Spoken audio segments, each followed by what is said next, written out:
Sheriff Chad. Absolutely. Pleasure to meet you, sir. Very good. Thank you for coming here. Absolutely. Chad from the IE, the I-Izzle, That's exactly right. Riverside. Absolutely. We're going to save California. The IE is going to save California. I've had some great shows there in Ontario at the Improv. Yeah. I have so much to talk to you about. I don't Very know good. how we. Was it you that reached out to me or your team? It was the team. It was. I think on social media. I'm going to tell it myself that was you. Yeah. Well, originally it was, but then I leave it. So they tell me, they're like, hey, you need to try this. And then so we try instant messages and everything else. Just for something like this, it was me that reached out. I appreciate that. I got a direct message from the sheriff. Absolutely. Thank you. So there's so much going on here, and I just want to talk to you and ask you. So you've been the sheriff. You're not a native of California. No, I was born and raised in Utah. I came here when I was 21 years old. 21 years old. You rose the ranks, and you've been a head sheriff of Riverside County. Yeah, since November of 2018. 2018, okay. And I believe I started, I don't know if we talked during COVID, but you came on my radar because you basically pushed back against every wild thing that they were trying to do. Yeah, that was a crazy time. And you know what? It was very obvious to me that we weren't being told the truth. Mm-hmm. And then when it started getting to where they wanted people arrested for not wearing masks and coming out of their house and going to church, I couldn't do that. And so I had to stand up and say no. And so you not only didn't fire your officers who were not vaccinated, you hired LA officers. We did. Who were getting fired. We did. Anybody in the state, any officer or deputy in the state that lost their job or was losing their job or couldn't keep their job without keeping the vaccine or getting the vaccine, we hired them. And was Newsom pushing against you? Oh, yes. So he didn't come right out and say he was pushing against me, but he made some veiled threats. One of the worst, the most disgusting one to me was he threatened because I said that I was not going to do that. We were not going to close everybody down, lock everybody down. He threatened of withholding money from our hospitals because I wouldn't enforce the mask mandates. He threatened to not help Riverside County Hospital. Yeah. Wow. Yeah. Wow. So listen, when it happened, do you believe, I'm going to ask you a lot of questions. You can tell me, hey, I want to answer. There's no question off limits. That's what I love about you, open book. I believe COVID was real. Do you believe it was real? Oh, absolutely. I mean, I tested positive. Yeah. I had it probably 3 times. You and I are both pure bloods, and I would never get it, and it was too weird. Yep.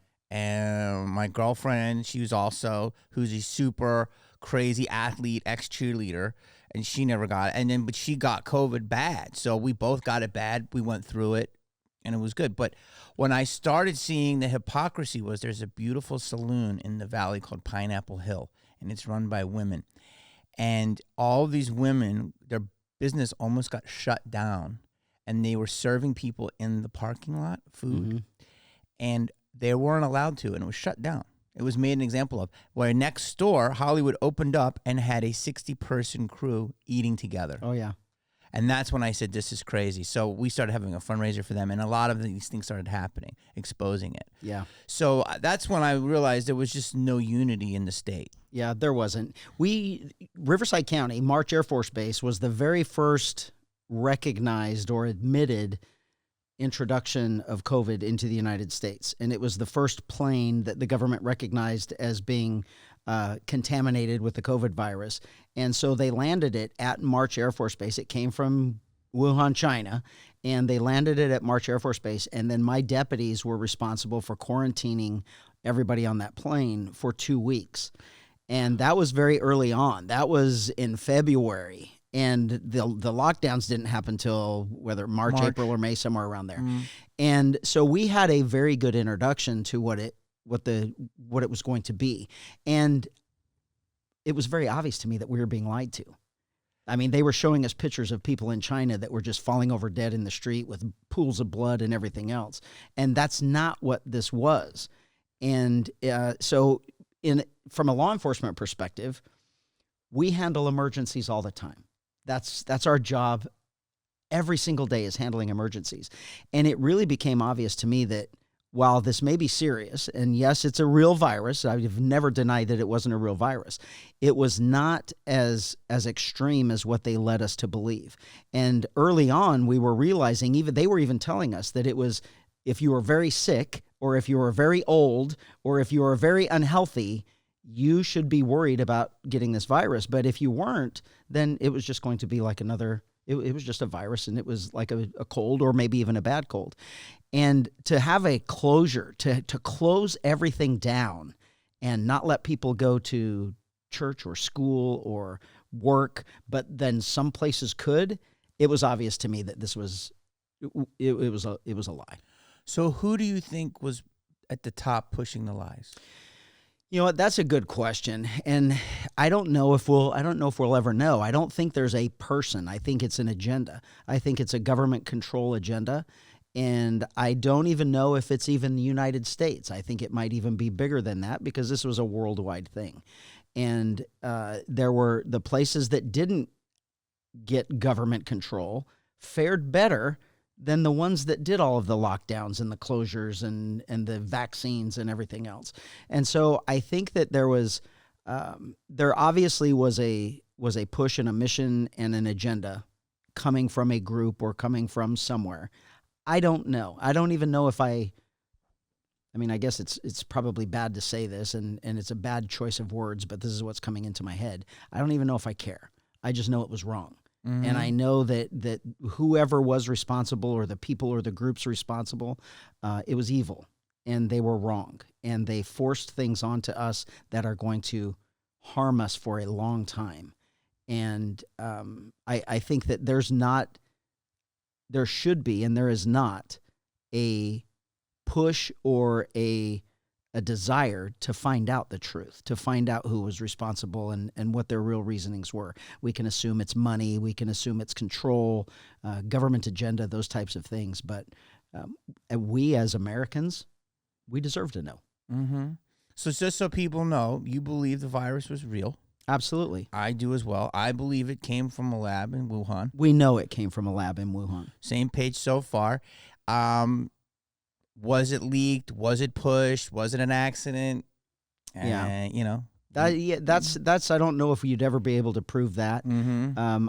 I will tell you that talking to people that have personal knowledge of labs like this, they say it's an impossibility for it to get out. Impossibility. Yeah. So you're leaning towards it was nefarious. Yeah. Okay. Wasn't from a bat.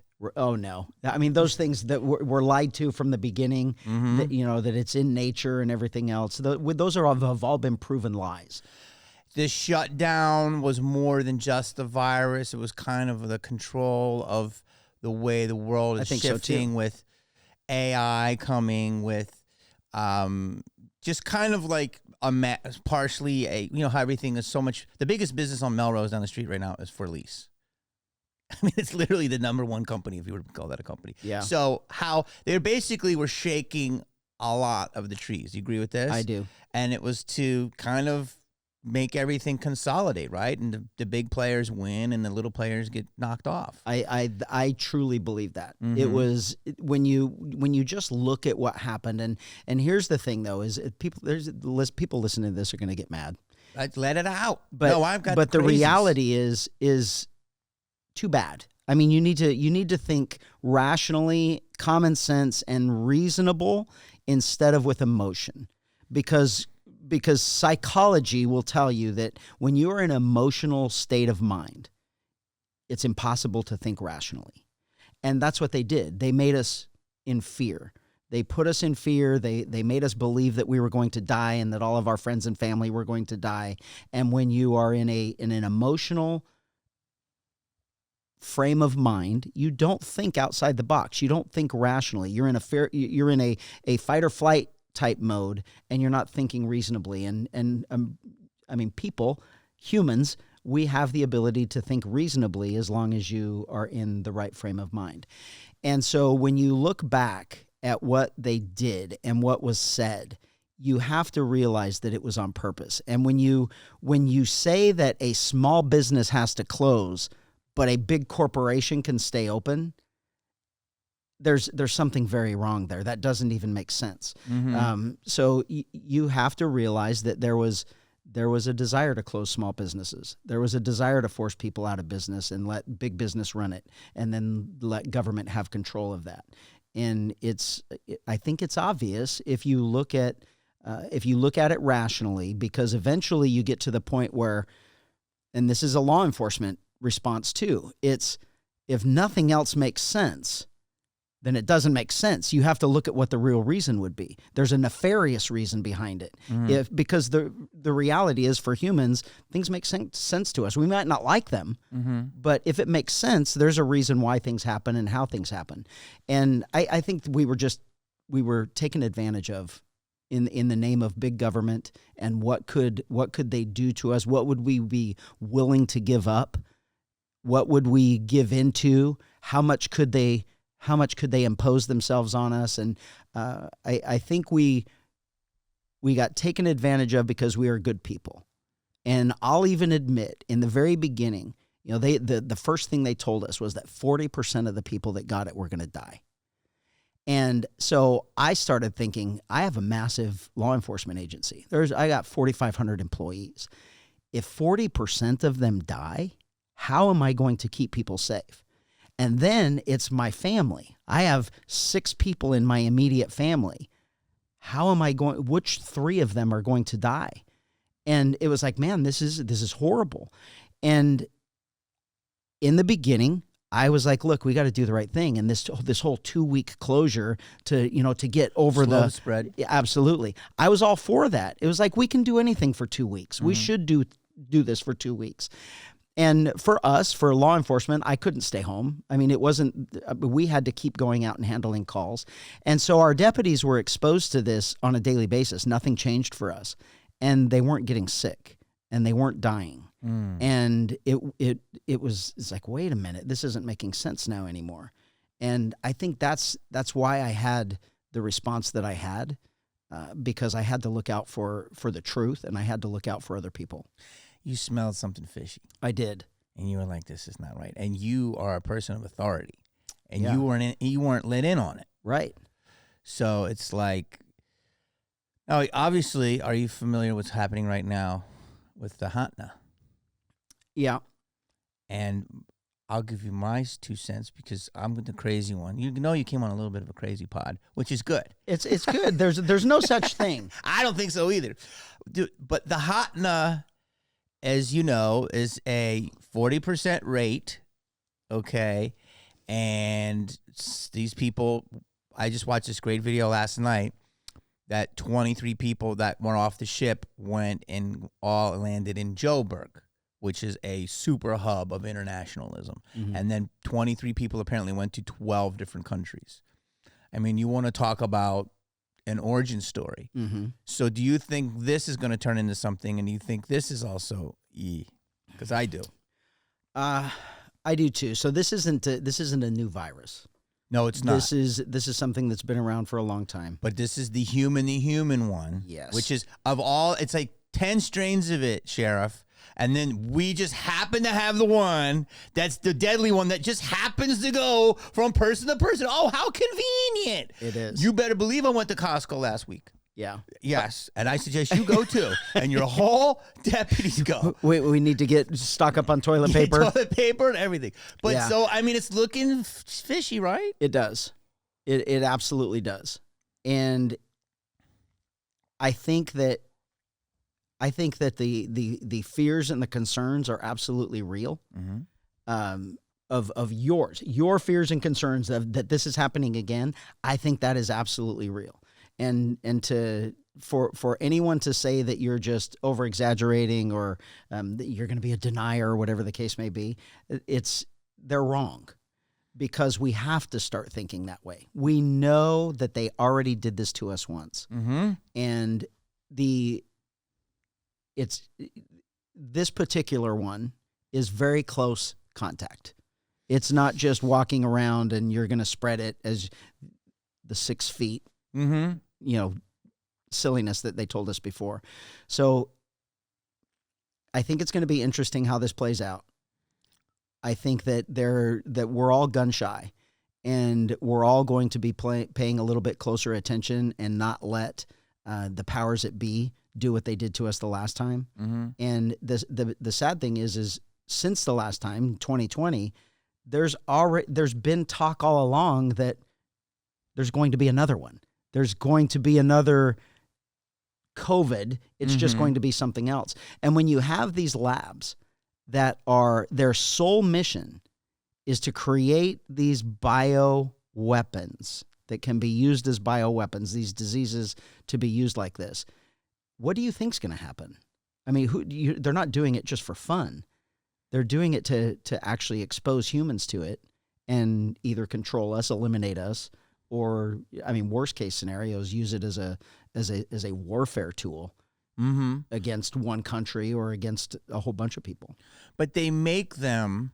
But you said you talk to people high up and they can't really escape. So if they leave the lab, it's not a mistake. Right. So you think they are making this stuff to do some dirty stuff? Possibly. I think we would be irresponsible in our behavior and our thinking if we didn't think that. Okay. We have to think that. My prediction, by July, it's gonna be nuts. Yeah, we're already talking about it. I can tell you, in the role that I have as the sheriff, we will have the same response as COVID.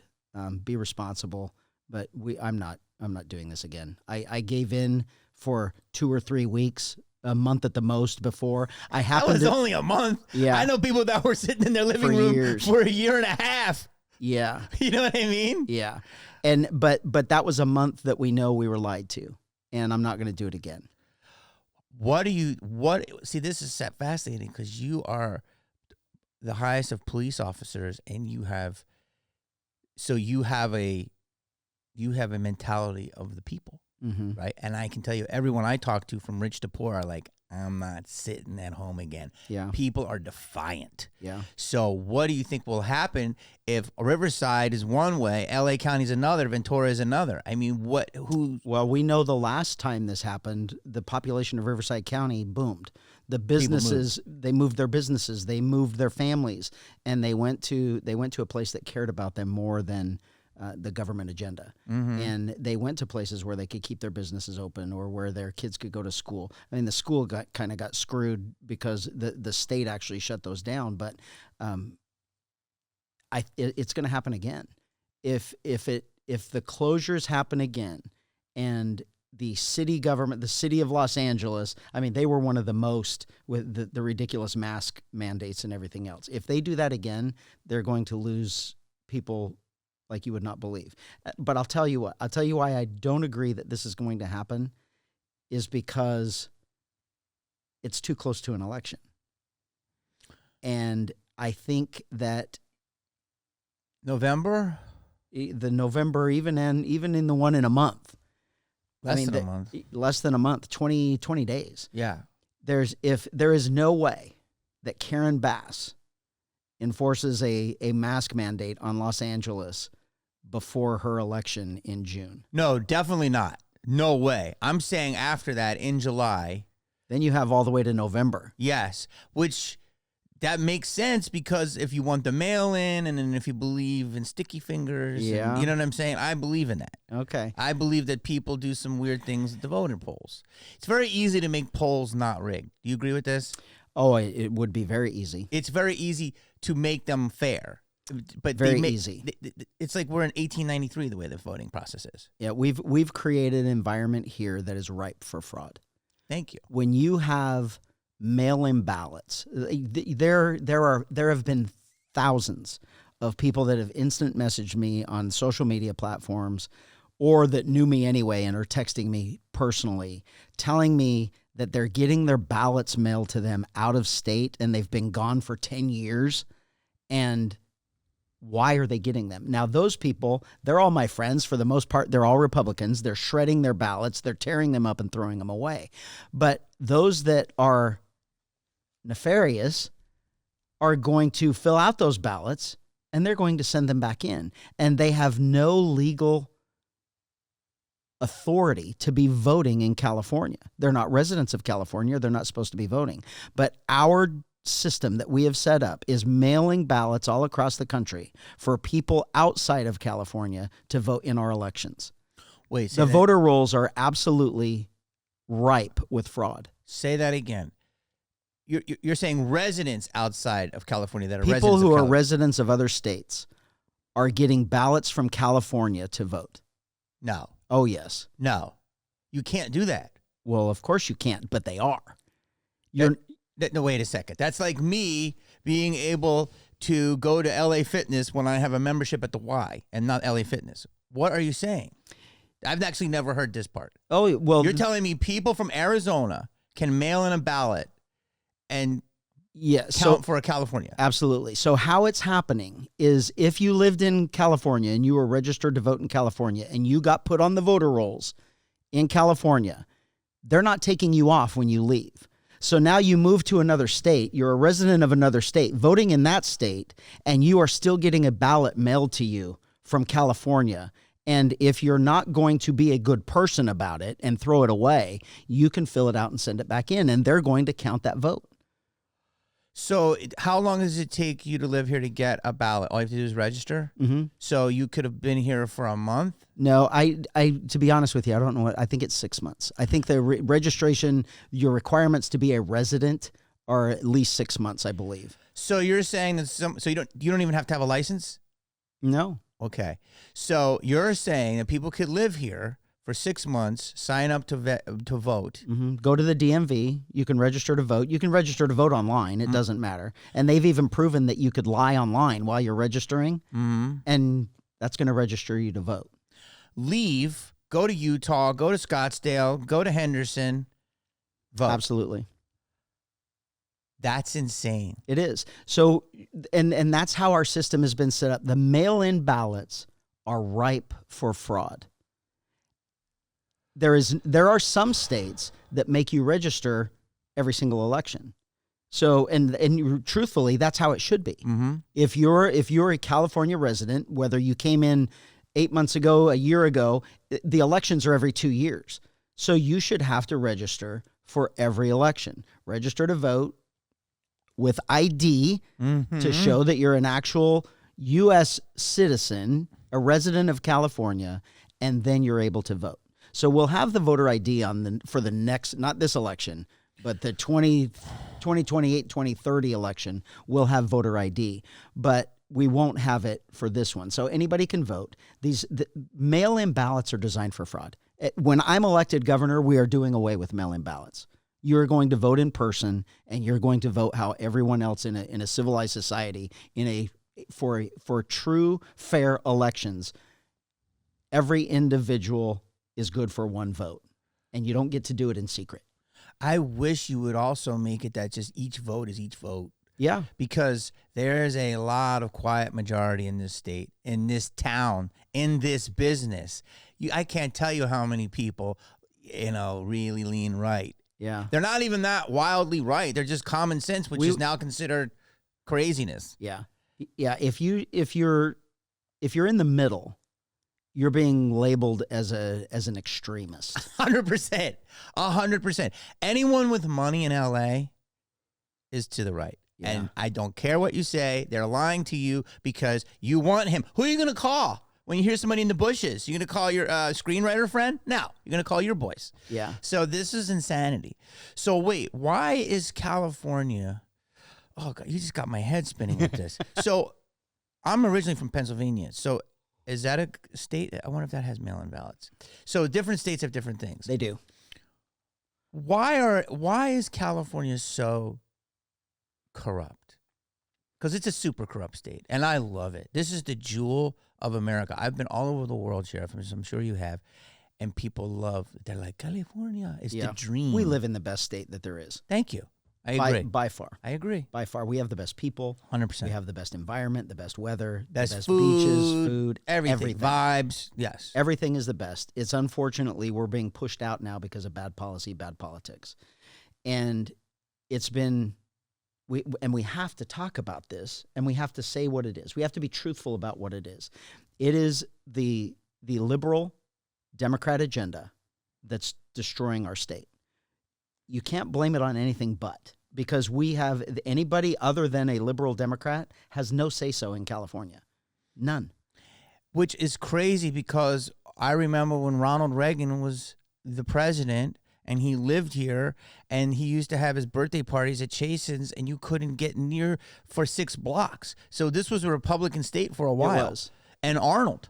Yeah. So I don't know what happened, and it just didn't. I mean, Jerry Brown, I was younger than him, but he seemed reasonable. But it seems like it's gone bizarro land. In the last 20 years, it's just gone straight downhill. And in the last 16 years is when we have had complete one-party rule. So you have Democrat governors and a supermajority in the Assembly and the Senate. And so they have 100% control of everything. So when I say that, you got to ask yourself this. If they wanted us to have cheaper gas, we could have cheaper gas. If they wanted the price of homes to go down, we could have the price of homes go down. If they wanted insurance companies in our state providing us insurance, they would make it happen. But their policies have done everything to eliminate those things. Their policies have forced the insurance companies out of our state. Their policies have forced businesses to go elsewhere. Their policies have forced the working class to move to other states where their lives can be more comfortable. And it's completely the Democrat progressive agenda that's making that happen. Why do you think they're doing that? I think that you have to look at what they're actually saying. This isn't me saying it, it's them. They call themselves socialists now. They don't even keep it a secret. They call themselves the Democrat Socialists of America, the Democrat Socialists of California, the Socialist Democrats of California.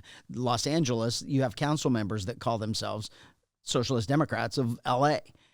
They're pushing socialism. That socialism is government is control of everything, and you have nothing. You just be happy with what you're given, and everybody is the same. Well, that's not our country. So if I make money and someone likes to smoke weed all day, we have the same thing. That's ultimately communism. That's ultimately what it is. So communism, socialism are kind of similar. Same thing. Socialism leads to communism. Communism's the end goal. So wait, let me back up to what you said. The voters being able to vote that were here before seems like, well, that's a great way to bump your numbers. Absolutely. And so, it seems like you could have an agenda to bring people in, maybe use money from other programs to house them or whatever, give them enough to stay here to get registered and then leave, potentially. Then you get them on your side, and then you break down all basic law and order. Yeah. And you'll own nothing, you know that saying, Absolutely. and be happy. This seems like you and I were talking, I'm deducing this as a big tech push, and they put puppets in play. Yeah, I don't know if it's big tech. It's definitely big government. Big something. It's big government and socialism. So look at but California. Who wants us to be socialists? The people in charge of government. Gavin Newsom is the leader of California's government. Look how much money he has, and he's been a politician his whole life. But he's a puppet for someone else.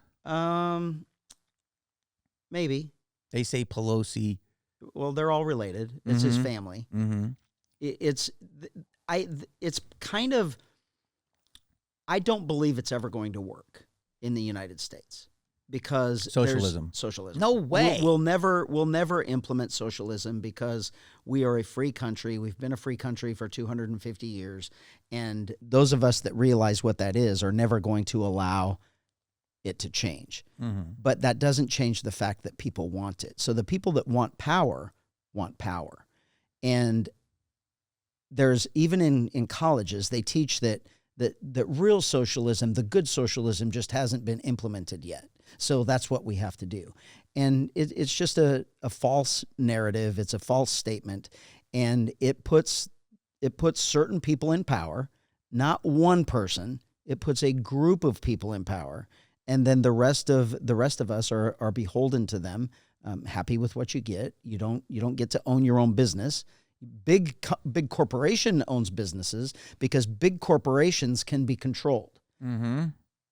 Individual ownership of businesses, you have less control over individual ownership of businesses, so you force them out. You put too many regulations on their business that causes them to go bankrupt. Or to not make enough money to survive to pay their own bills. You put regulations in place that, like for instance, a small business owner in California, there's a new law. It's called PAGA. It's the Private Attorney General Act. That's basically a legalized extortion of private business ownership. And government gets all the money from those lawsuits. Lawyers get the next biggest chunk. And then a tiny little fraction, pennies on the dollar, is the person that was supposedly wronged by some workplace violation of labor law. And Wow. It's forcing small businesses out. I mean, you can't, if your entire business, if you're making, your business, your profit margin is $100,000, and that's what your family is living off of, and you get a couple of lawsuits that cost you $40,000, $50,000, $60,000, $100,000 in a year, now you're bankrupt. You have no money. Mm-hmm. And that's what's happening. So these businesses are being closed because of these frivolous lawsuits that there's no even way to prove or disprove that it happened. It's just someone makes an allegation and you have to pay them money for it. You have Those are the things that have to change in California government. Okay, this is a big question. I think I know what they are. What are the 5 biggest problems in California? Or let's just say Los Angeles. Business regulations. Meaning the regulations of that what you just talked about? Yeah, that prevent businesses from operating. Like, for instance, if it's our agriculture business, it's the regulations regarding the amount of water that you get or what you have to do for water treatment or anything like that. It's regulations on fertilizers that you can use or can't use. If you're in the food industry, it's regulations, OSHA regulations and Cal OSHA regulations. And it's all those things that are costing you money on the back end that cut into your profit. Before you even pay your workers. Before you pay your workers or before you pay yourself. Mm-hmm. Ultimately, that's why you own a business, is to make money to provide for your family and then provide jobs for everyone else. But now you're having to lay people off because of these regulations. You're having to lay people off. I'll give you a perfect example. So when you talk about regulations, the biggest example of regulations harming California are the regulations imposed by CEQA, the California Environmental Quality Act, and the California Coastal Commission. Both of those boards and commissions are controlled by environmental activists and their attorneys. So those regulations are to prevent growth. So, for instance, if we're doing a massive upgrade to our training academy, Mm-hmm. and if we end up moving forward and are able to do it, it's probably going to be about between $500 and $700 million in this massive upgrade to our training academy. For Riverside County? Yeah, for Riverside County. Okay. It's a regional training academy for law enforcement. Mm-hmm. It's for fire, highway patrol, and law It's enforcement. amazing. And so one of the issues that we had as we're trying to progress is the millions and millions of dollars that we had to spend on environmental impact studies that do absolutely nothing, but they look for weeds and they look for endangered species of fairy shrimp that no one has ever seen. Or they're probably on the ballot. They might be. No, they probably have a voter registration. And so that's no different from my project or from you wanting to build a house or you wanting to do anything else, build a business. Mm-hmm. And so those environmental impact studies fees are just money generated to the government through the regulatory environment that drive up costs. The oil industry, the gas in California is regulated different than the gas anywhere else in the country. And it's all to generate money and force oil out of business in California. If you believed any of the lies that they tell us, when you leave the state of California, the skies would be black, everything would be dead. The environment would be destroyed because California is the only one that has those regulations. Mm-hmm. But that's not the reality. Mm-hmm. So those are the regulations that have to be replaced. They have to be removed so we can do business. So like let's take the coastal commissions. We had the fires. So you got environmentalists who can, let's just be very blunt, who can be nuts. They are nuts. So they're a local nut, right? Bag lady who's going to talk about the coral. And then you've got greedy lawyers who just want to tie this back and forth up because they're getting hourlies and commissions and all. Okay. Makes complete sense. That's the first regulations. Regulations. What's the next issue? Oil. Gas. Oil. These are things that people don't talk about enough. Okay, go ahead. So the number one driver of the cost of living in California is the price of oil, the cost of oil, the cost of gasoline, because everything that we do revolves around transportation. Mm-hmm. You and I being transported about, goods and services being transported about. The farming industry is all about the equipment and the gas that needed for all of that and everything else. So it's no secret that we have the highest cost of living because we have by far the highest cost of gas. And the oil industry is regulated out of business. They're prevented from getting new leases, from drilling new wells. They're prevented from even drilling from the wells that they have currently. They're regulating the oil industry out of business. With me as the governor, we're going to be oil independent. We're going to stop buying oil from the Middle East. We're making the Middle East rich on the backs of Californians. And when you buy oil from other countries and other places, it's 5 times more expensive than if we just drilled our own oil here. And the fact of California is, in one county alone, Kern County has more oil underneath Kern County than we could ever use in 1,000 lifetimes. We'll never, ever, ever run out of oil in California. Wait, Kern County, where's that at? Kern County is one county north of San Bernardino. So you're talking Bakersfield, up in that area. How do you know this? It's common knowledge. Science tells us this. Trust the science. Geology tells us this. So you're saying that we have enough oil in Kern County, in our state of California, that if we do, are we drilling it now? We are limited in our drilling. We supply ourselves 20% of the oil that we use. So we don't have to get oil from anyone, not even another state. No. We can get it right here. Yes. California is the only state in the country that has the ability to be energy independent, oil independent, and food independent. Why don't we do this? Let's break away. I mean, I still like being part of the United States, but I mean, come on. I want us part of the United States, but I want us to go back to being the best state in the country. We used to supply 90% of the food for the country, and now we supply 60%. We could be oil independent, energy independent, but they have taken that ability away from Californians through regulatory environment and bad laws, and they force us to buy energy from other states. They force us to buy oil from other countries. Who's making these regulations? California state government. This is insanity. It is insanity. This is insanity. So just so everyone understands, so I'm understanding this, we have enough. On a side note, do you know that the Beverly Center has oil wells in it? Oh, yeah. I didn't even know that. My man told me that right there. Slim, he said, dude, there's like 4 oil wells that no one knows about. So they're actively working. Yeah. I almost feel like they built the mall to hide it. They have. Wow. Oh, yeah. You see the ones on the airport.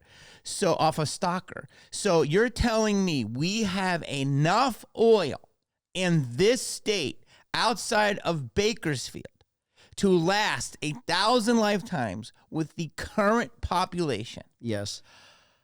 We will be oil independent in our state. We'll stop making other countries rich.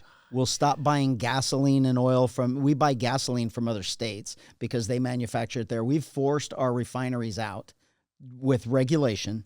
It is a government agenda of moving away from fossil fuels, and that it's wrong.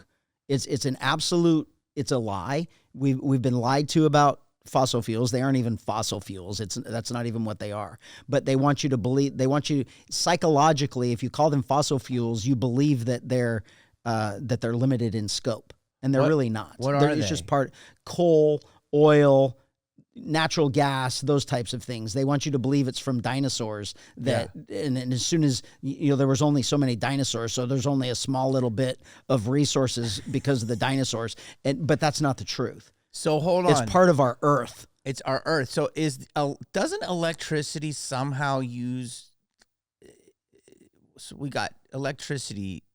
That has nothing to do with oil, correct? It can have to do with natural gas. Okay. You can use natural gas to have natural gas fired plants. We have them in California. They just don't operate fully. And we could make more of them that are more efficient than certainly solar and wind, but they're purposely moving away from that. Coal-fired power plants are extremely efficient. They provide enormous amounts of electricity, and they are unbelievably clean for the environment. But they were lied about it. California actually buys power from the state of Utah, and Utah is completely powered by coal-fired power plants. Yeah. 'Cause when I go there, I always feel it's very clean. It is. Okay, so just say that first statement you said again.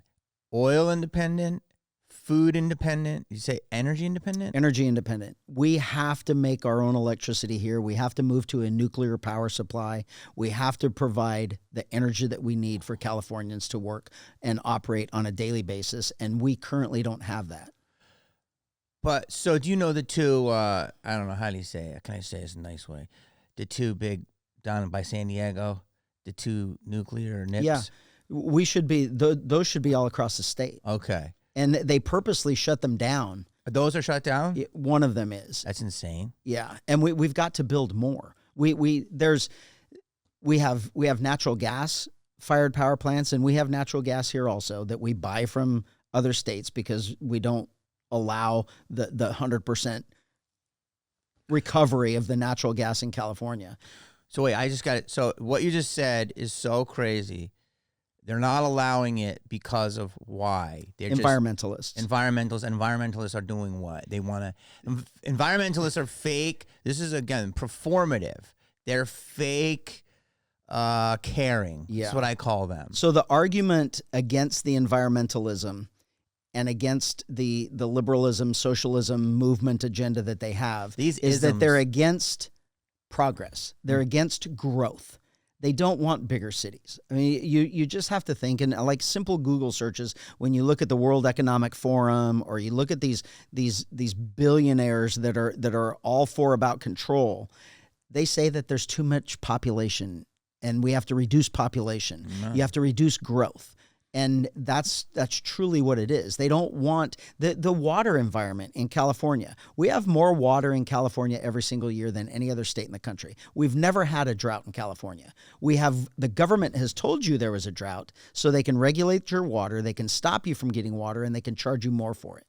It's what's forcing our farming community out of business because they don't allow our farmers to get the water that they need for their crops. So it forces them out of business. It forces us to buy from other third world countries to make them rich, increase their wealth in other countries at our expense. This is crazy.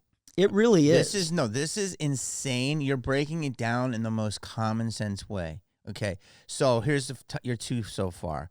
You're making it hard for people to do business here, this was the dream. You open up. The Cheesecake Factory is a California institution that was started in a small shop in Beverly Hills. Look at their story and what they've grown. Mm-hmm. Probably be hard to do that today. What you're saying about, I still think avocados, I assume, were huge here, and berries and stuff, but I'm not sure. But I do see that's taking a hit. They are. What's your next biggest one? So you have the building environment for homes.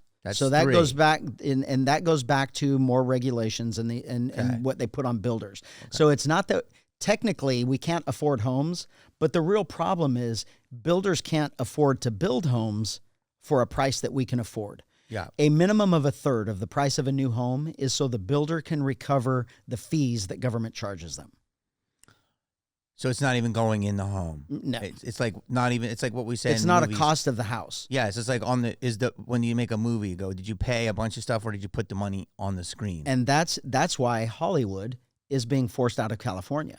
Because of why? Environmental regulation. They're making it too expensive to film here. They're making it too. They're saying that to get a permit takes forever. Mm-hmm. It costs an exorbitant amount of money that they're not willing to pay because you can't spend more on the movie than what you're going to make. Mm-hmm. So everything is about cost. And the Hollywood, I mean, Hollywood is California. Mm-hmm. And when you look at what Hollywood is now, it's disappearing because all of the actors are all moving because there's no work here. The companies, the film companies are going to Canada. They're going to other countries. They're going to other states. Ireland. Because California has made it too expensive or too onerous of a permitting process to make it work. So they're going to these other places that are not doing that. And it's all in the name of money. Mm-hmm. It's just so government can get more money. And we've just got to stop it. So you take away that environmental activism part of the building process, the permitting process, and the operating in California process, all through the regulatory environment. Now businesses can flourish here. We can bring Hollywood back to California. No one wants to go somewhere else to film a movie. They want to live in California, mm-hmm. and we're forcing them out. So you make the building environment better so we can afford homes.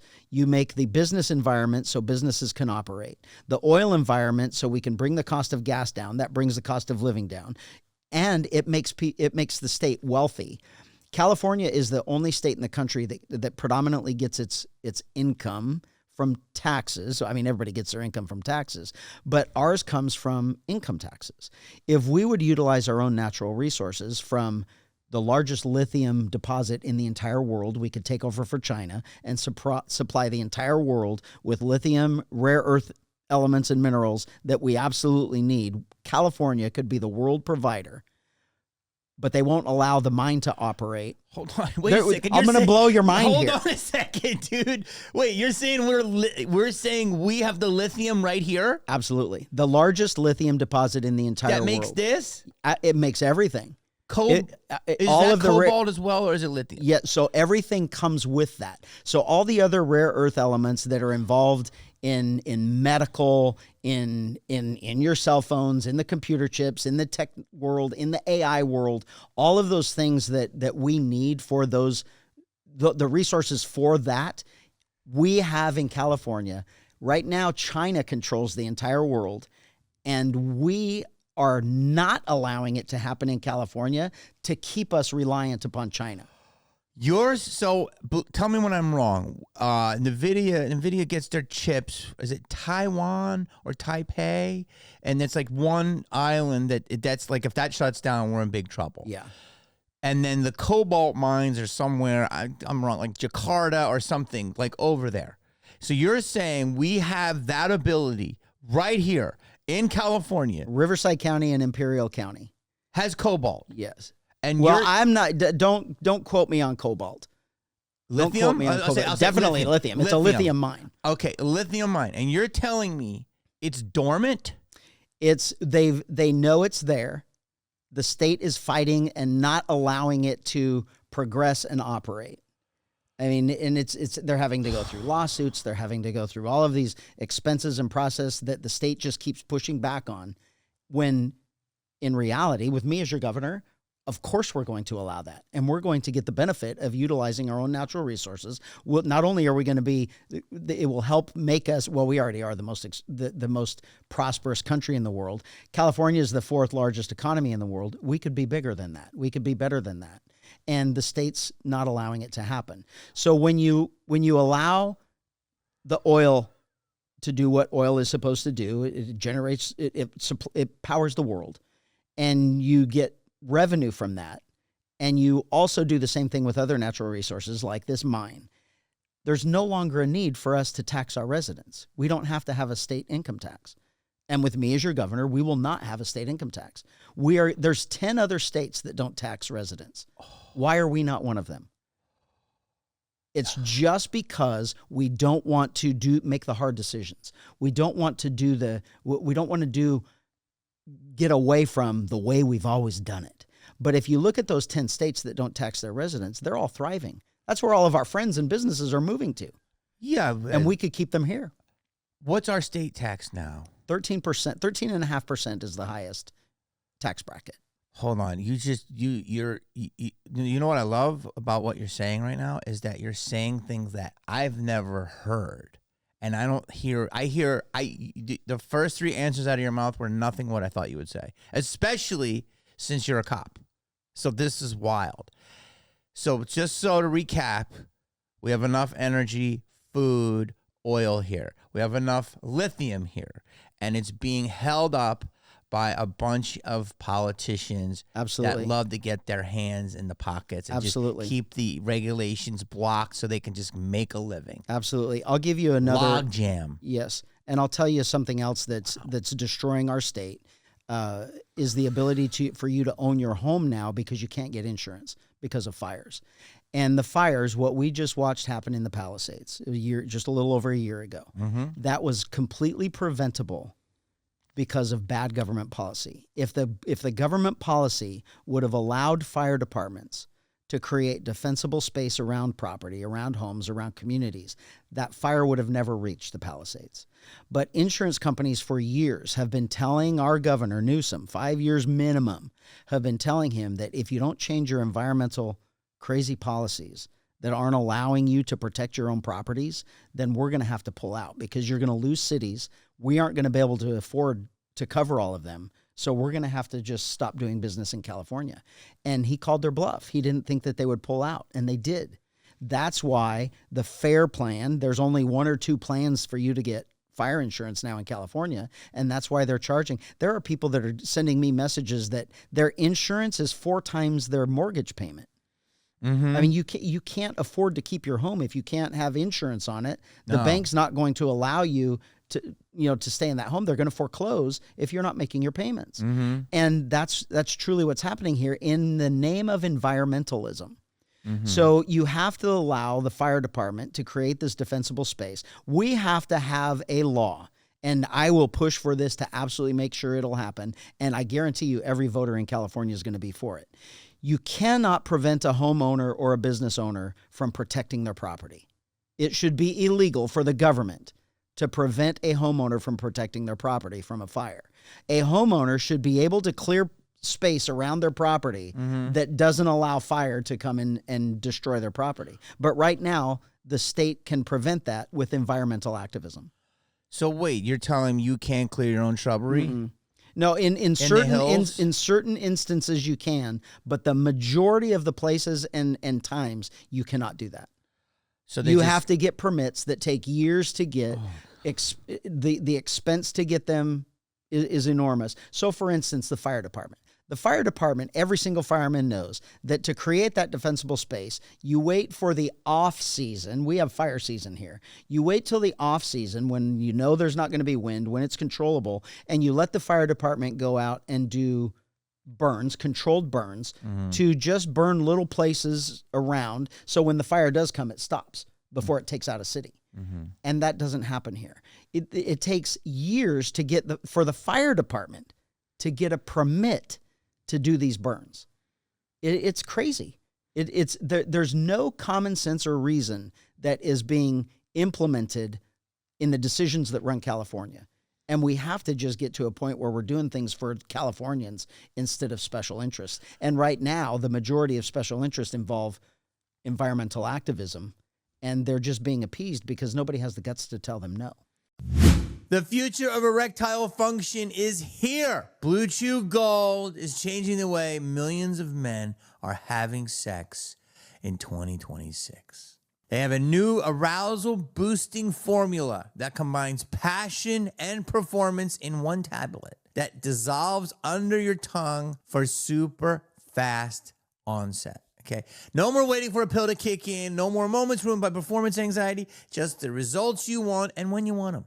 Most ED meds only focus on blood flow, but Blue Chew Gold goes further by combining 2 ingredients for blood flow with 2 for mental arousal and connection. So you're not just physically ready, you're actually in the mood, okay? This type of innovation is why Blue Chew Gold is the #1 brand in erectile function. The process is simple. It's all online. Get started today at bluechew.com and go for the gold. Turbocharge your love life and make it easy for your man to get hard. Discover your options. That's right. I'm looking at you at bluechew.com.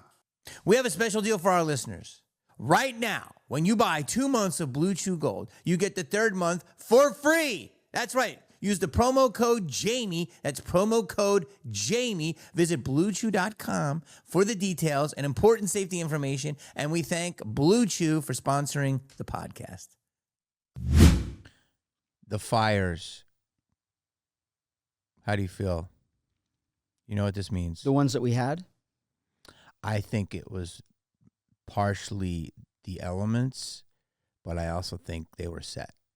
Is that a crazy thing to say? So we know that fires get set, and we know that there are crazy people out there that set fires. And I saw it in the hills right here, yeah, Sheriff, by the Hollywood, I mean, like by Runyon Canyon. Yeah. From Palisades, how'd that happen? Yeah. Set. That we know that the Palisades fire happened because there was a fire several days prior, and the state prevented the fire department from going in and making sure that fire was out. So the embers. So then when the winds came up, they blew those hot embers into forage that was not burned, and then it took off again. And then you combine it with the bad winds that we had for that couple of days, and then all of that overgrowth of the hills that fire departments are prevented from clearing.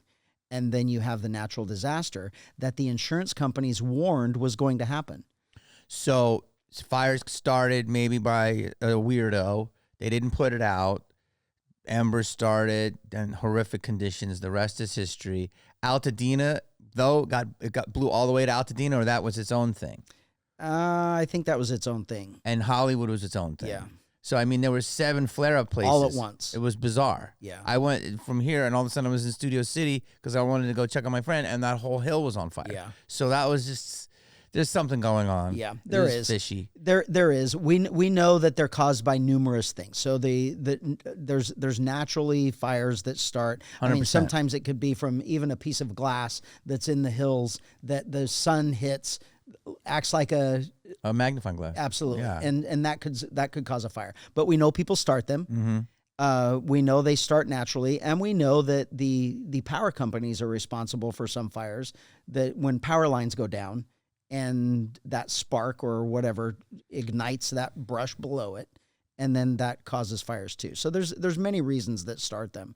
No water in the reservoirs. That was big. Okay, and the hydrants that weren't able to work. Is that negligence or some It's government intentional failure. Government failure. It's definitely government failure. I don't know if I don't know if there would be any way to prove it was intentional, but it's certainly a failed government. 100%. And when Newsom, you know, Gavin, you know you did this, is when he went and blamed it. And he said, he said there was no water here and there was no water. They couldn't get it out. And he goes, well, that's local. Yeah. He literally threw the guys under the bus. Could you imagine your guys having to listen to the governor blame them? Yeah. Who are risking their lives? Well, I mean, he's a perfect example. Almost everything he does is a perfect example of failed leadership. He said local. Failed leadership. Mm-hmm. Yeah. So we have to start doing things for the betterment of California instead of political party or political ideology or ideological agenda. That's only for a small group of people. It's not for all of California. And those are the things that we have to fix. So we have to fix the business environment. We have to fix the building environment. We have to fix the oil industry. Then you get to what could be my wheelhouse is public safety. Public safety involves everything from crime to even what we wrongly call homeless. And we have to start addressing that also. People are over it. They're tired of it. They're tired of seeing it on the streets. They're tired of people living under the freeway overpasses. They're tired of being accosted going to the grocery store. They want things fixed. And the homeless issue is an easy fix.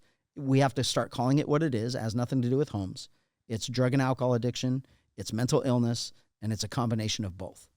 And we have to start. We'll never fix it if we keep calling it homeless. Mm-hmm. You know, you have in these debates that we're having where you've got these Democrats sitting there arguing about how great they are. And you have the San Jose mayor talking about how great he is with homeless because he just put them in shacks. So if you move them from a tent to a hard roof, You just relocated. You didn't stop it. You didn't fix it. And it's not compassion and it's not humane because a tent's covering their heads too. It's so, but don't act like you're doing something. You still are using them for pawns to create a money train going into big government. It's a homeless industrial complex, and we're going to end it. And the reason why it's not going to end now, because it's a complex. It's a business. It's an entity. It's an industry that keeps getting this government money that if you fix it, all that money stops. And those people don't want that money to stop. They don't want that flow to stop. So $24 billion was spent on homeless. That all it did is increase the numbers of homeless. Wait a minute. This is again. That's just state money. The city of Los Angeles spends over $2 billion a year on homeless. But wasn't there a number 24 billion? 24 billion is what the state, that was the state of California, that they have no idea where it went. They can't account for that 24 billion. Was it for homeless or a lot? Yeah, okay. It was for homeless. Okay, so 24 billion. So again, you're saying there's a big pot of money, and of why homeless is not stopping is because of fake compassionate people, right. I'll say it, who act like they're caring, miscalling it what it is, which is craziness and drug addicts. Yeah. There are some homeless people that are unfortunate, but it's not as high numbers we say. It's extremely small. Okay. And now this person, activist, gets their hand in the pie, this charity, this lawyer fighting this. So everyone's getting money out of it. So why solve it? Because it's a business. Right. Wow. So, and that's exactly right. And the money is not going to help them at all. We could end all of that money. And as governor, I'm ending all of that money that's going to all these nonprofits, NGOs, and even governments. We're ending that money. If they can prove that they were doing good, that they were actually helping people, we'll get that money going back again. But a fraction of the overall money, just a fraction, if we use that for mental health, for drug and alcohol addiction, for treatment, for recovery, then that's how we would fix the problem. But you have to actually care about these people. You have to care that they are, and you have to be compassionate. When you drive by Skid Row and you just put your blinders on and never look to the side, that's not compassion. That's ignoring. And that's not caring about a situation or about somebody being in an unfortunate state. If you actually go talk to them and you have conversations with them, which some of them they can have conversations. A lot. They want help. They feel like they're in an impossible situation where they can't get out of, and they just want to help up, and they would take advantage of it. But putting them where they are, putting them in a building downtown in Skid Row, still allowing the same drugs, the same prostitution, the same other crimes that are happening inside the buildings that are happening out on the sidewalk, you're not changing anything. You're just relocating where it happens. So I'm a big proponent of Hollywood. Like, I've lived around here my whole life. And if you go from Cahuenga on Sunset all the way to La Brea on the left side, you will hit different pockets of encampments. Mm-hmm. So when your guys see that, there's always guys, there's a 7-Eleven off of by Gardner, there's all these different things. So when they're patrolling, they're just going to patrol and they're not going to stop unless they see something, correct? Right. But you can, from a 8 block radius, let's say it ends at this Raising Cane's on La Brea across from Hollywood High School, you'll see drugs. You will see, I just can't stand the smoke. They're smoking stuff that I don't want to get near. Mm-hmm. There was a guy, I see people with actual, kind of looks like a screwdriver, homemade thing, kind of just hanging around. Mm-hmm. Like, so there's a lot. And I use the Citizen app, and there's always someone assaulted with a chair, somebody with a machete. I don't know if you saw that story in Venice Beach a couple of days ago. Mm-hmm. Guy had a machete, almost hacked the guy's arm off. So obviously the police can't just sit there all day and patrol them. Right. And there are pockets, there's a lot of other places that they don't have them. The question is that the homelessness situation, I understand it's worse than it's ever been since I've lived here. It's getting worse every single year. And part of it is because people come here. This is a land of delusion. It's also a land of milk and honey. It's a land of enablement. It is. It is, and I'll make it. I'll add something to you. Mm-hmm. It's a land of greed Mm. because you have businesses that are operating by and making millions, if not hundreds of millions of dollars off of bringing people from other states into California to milk their insurance for drug and alcohol, substance abuse, and mental illness, milk their insurance for all it's worth until the insurance stops paying, and then they kick them out of the building, and then they force them into the streets with a drug and alcohol problem, a mental health problem, no place to go, and now they've relocated them from other states into downtown Los Angeles, and now you just kick them out into the streets, and then Skid Row just keeps getting bigger and bigger and bigger. Or downtown San Diego just keeps getting bigger and bigger and bigger of a homeless problem because they're purposely bringing people from other places into their business to get millions of dollars from insurance companies, and then they're just pawns. And when their use is over, they kick them out. Hold on. You just said brilliance again. I got to go back. So you're saying we bring in homeless or we allow them? We bring in people with drug and alcohol and mental health issues. Where? From where? From all across the country. Who's we? The business owners, the nonprofits, the NGOs So the that are nonprofits. operating these institutions or these supposed businesses that are claiming to help. Okay. So they're bringing people with intent. Yes, and they actually call them body brokers. There are people that are making money by going and finding people out of state that say, hey, do you want to, we can get you treatment at a facility in Los Angeles. Do you want to go there and go into this facility? And oh, of course, I need help. So they bring them here, they milk them for all they're worth, and then they kick them out the door. There's no intention of get them better. There's just make the money from Medicare or Medicaid or a private insurance, whatever the case may be, until they're exhausted. And then when the money's done, now they don't care about them anymore. And so they're forced outside. They're not going to send them back home. They're not going to pay to get them back. And they end up on the street. So is this like the halfway house business? So you're basically Kind of. saying a bed's worth X amount of money Right. from the state? Right. So they bring the people in. Do they help them when they're there?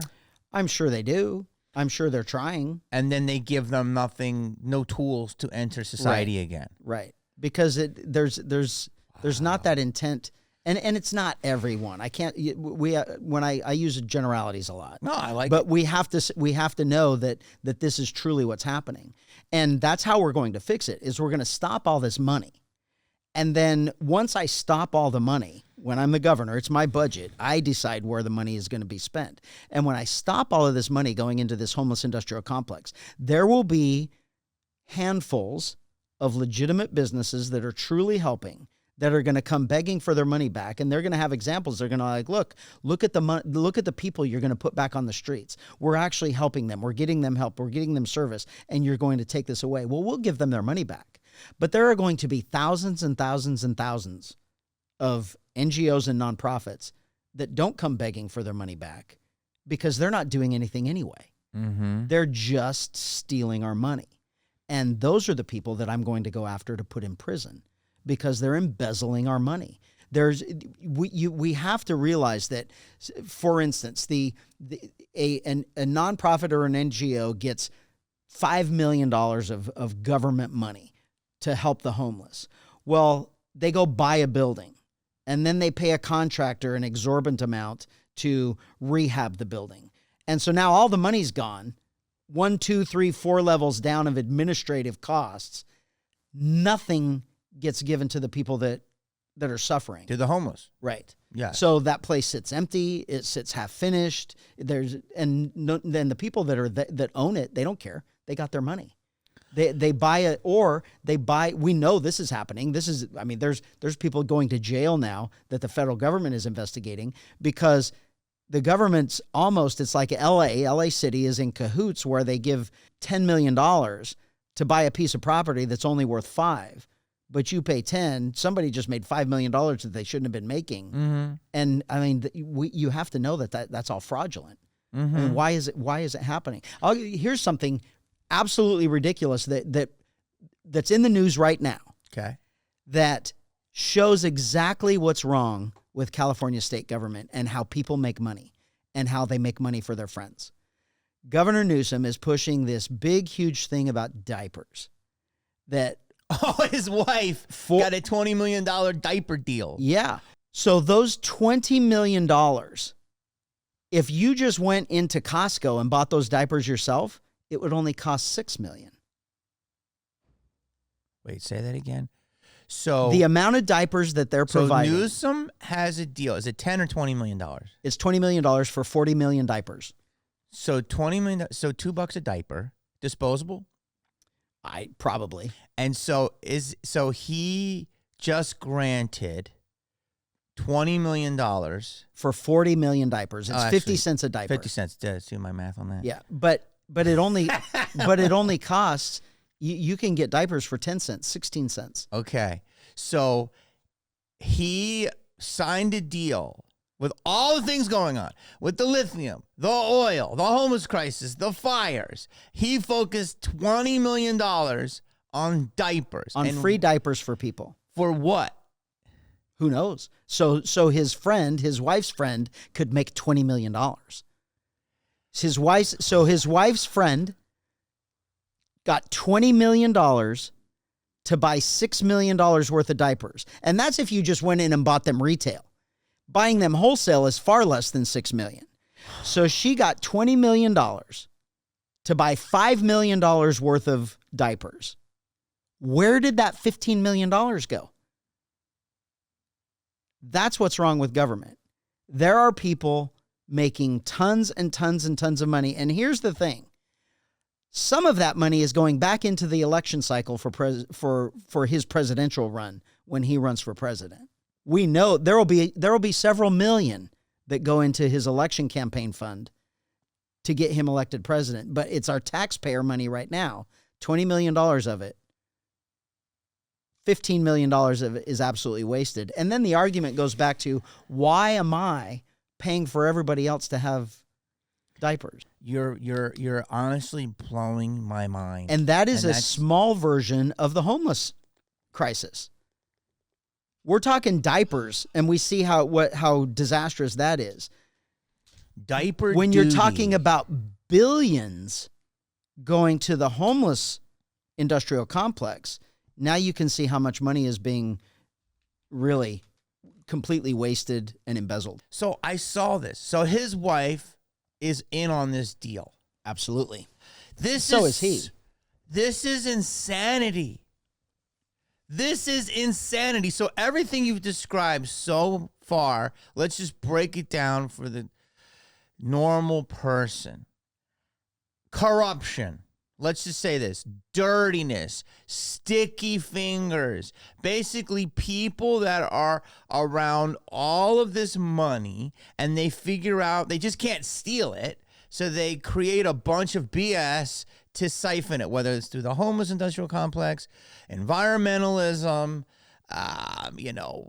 regulations of the coastal commissions, the builder complex, whatever it is. Or now it's big diaper. Mm-hmm. You're saying big diaper. This is insane. It is. And no one is really thinking about this. Yeah. We're too busy watching the Lakers, and I love you, go 0-4. Like, this should have been trending instead of that game last night. Yeah. That's crazy. Yeah. No, this is crazy.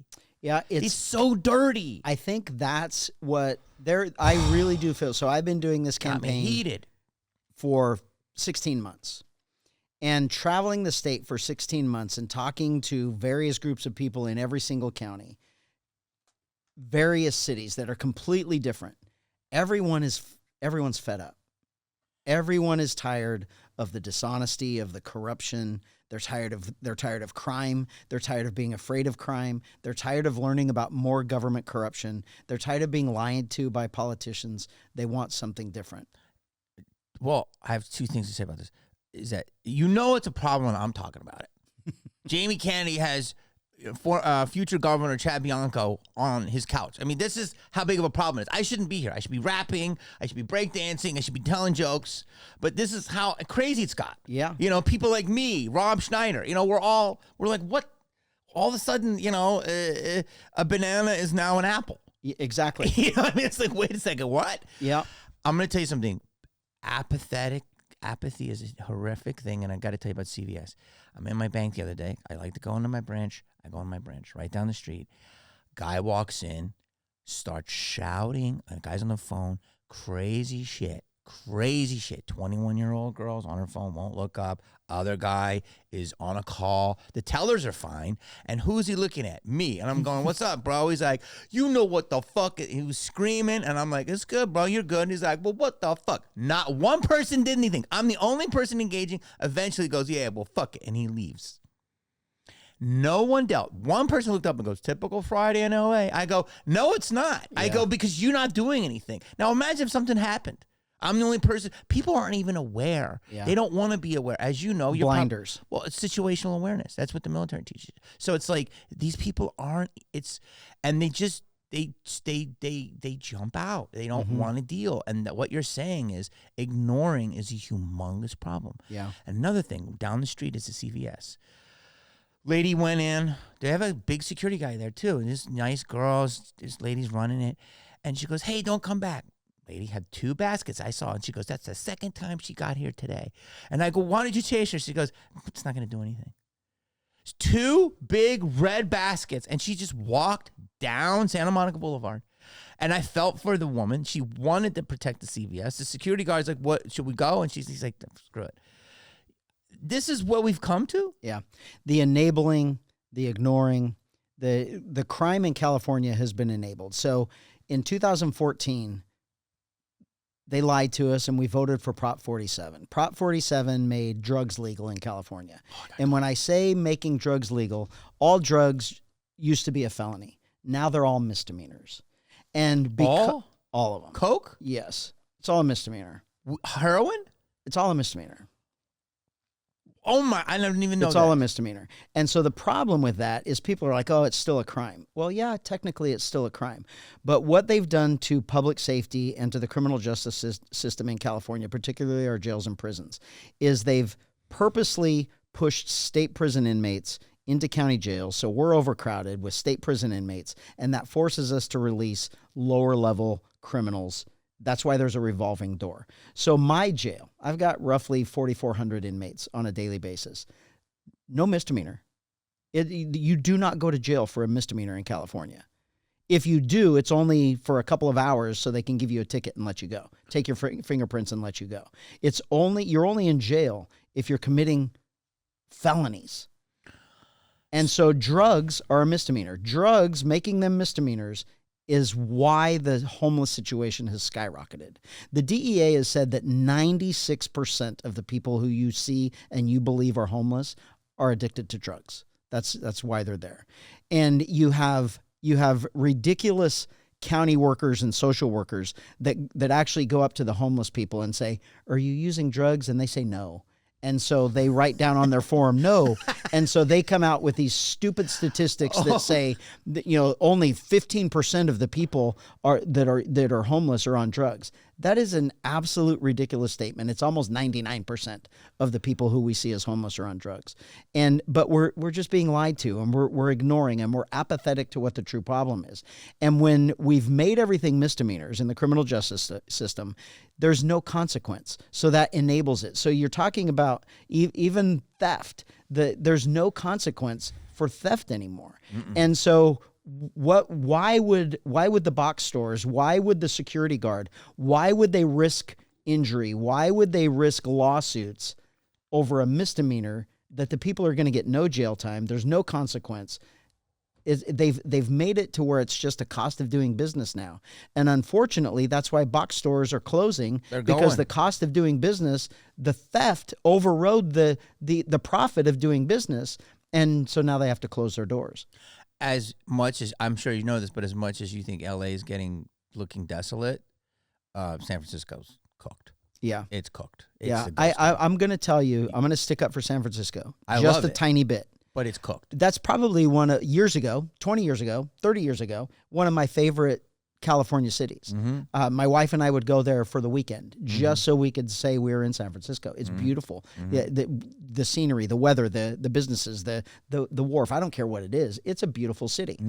But around 2019, 2020, we went there, and thank God I'm a cop carrying a gun, because my wife and I are walking down the street and we're stepping over people passed out with needles in their arms, naked, people whacked out of their mind, cars driving by trying to sell us drugs.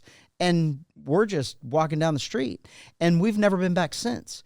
But I will tell you that San Francisco recalled their DA, they recalled their mayor, and they got a better mayor and a better DA. And they're actually making progress in San Francisco. They've got a long way to go, but I think almost losing their entire city, they hit rock bottom. And finally somebody with common sense stood up and said, enough is enough.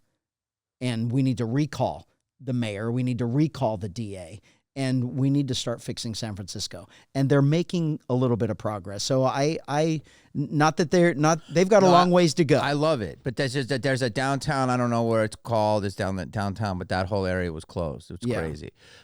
The Tenderloin. That's I don't know if that's what it is. But somewhere down where all the shops were, the Whole Foods and all even the Wharf, Fisherman's Wharf. Wharf is ghost town. Yeah. Is Folsom a state prison? It is. So you're saying Folsom guys will get pushed now to your prison, which is a county jail. And then the guys in county jail get pushed back on the street because the bigger criminals are there because they're overcrowded. Yeah.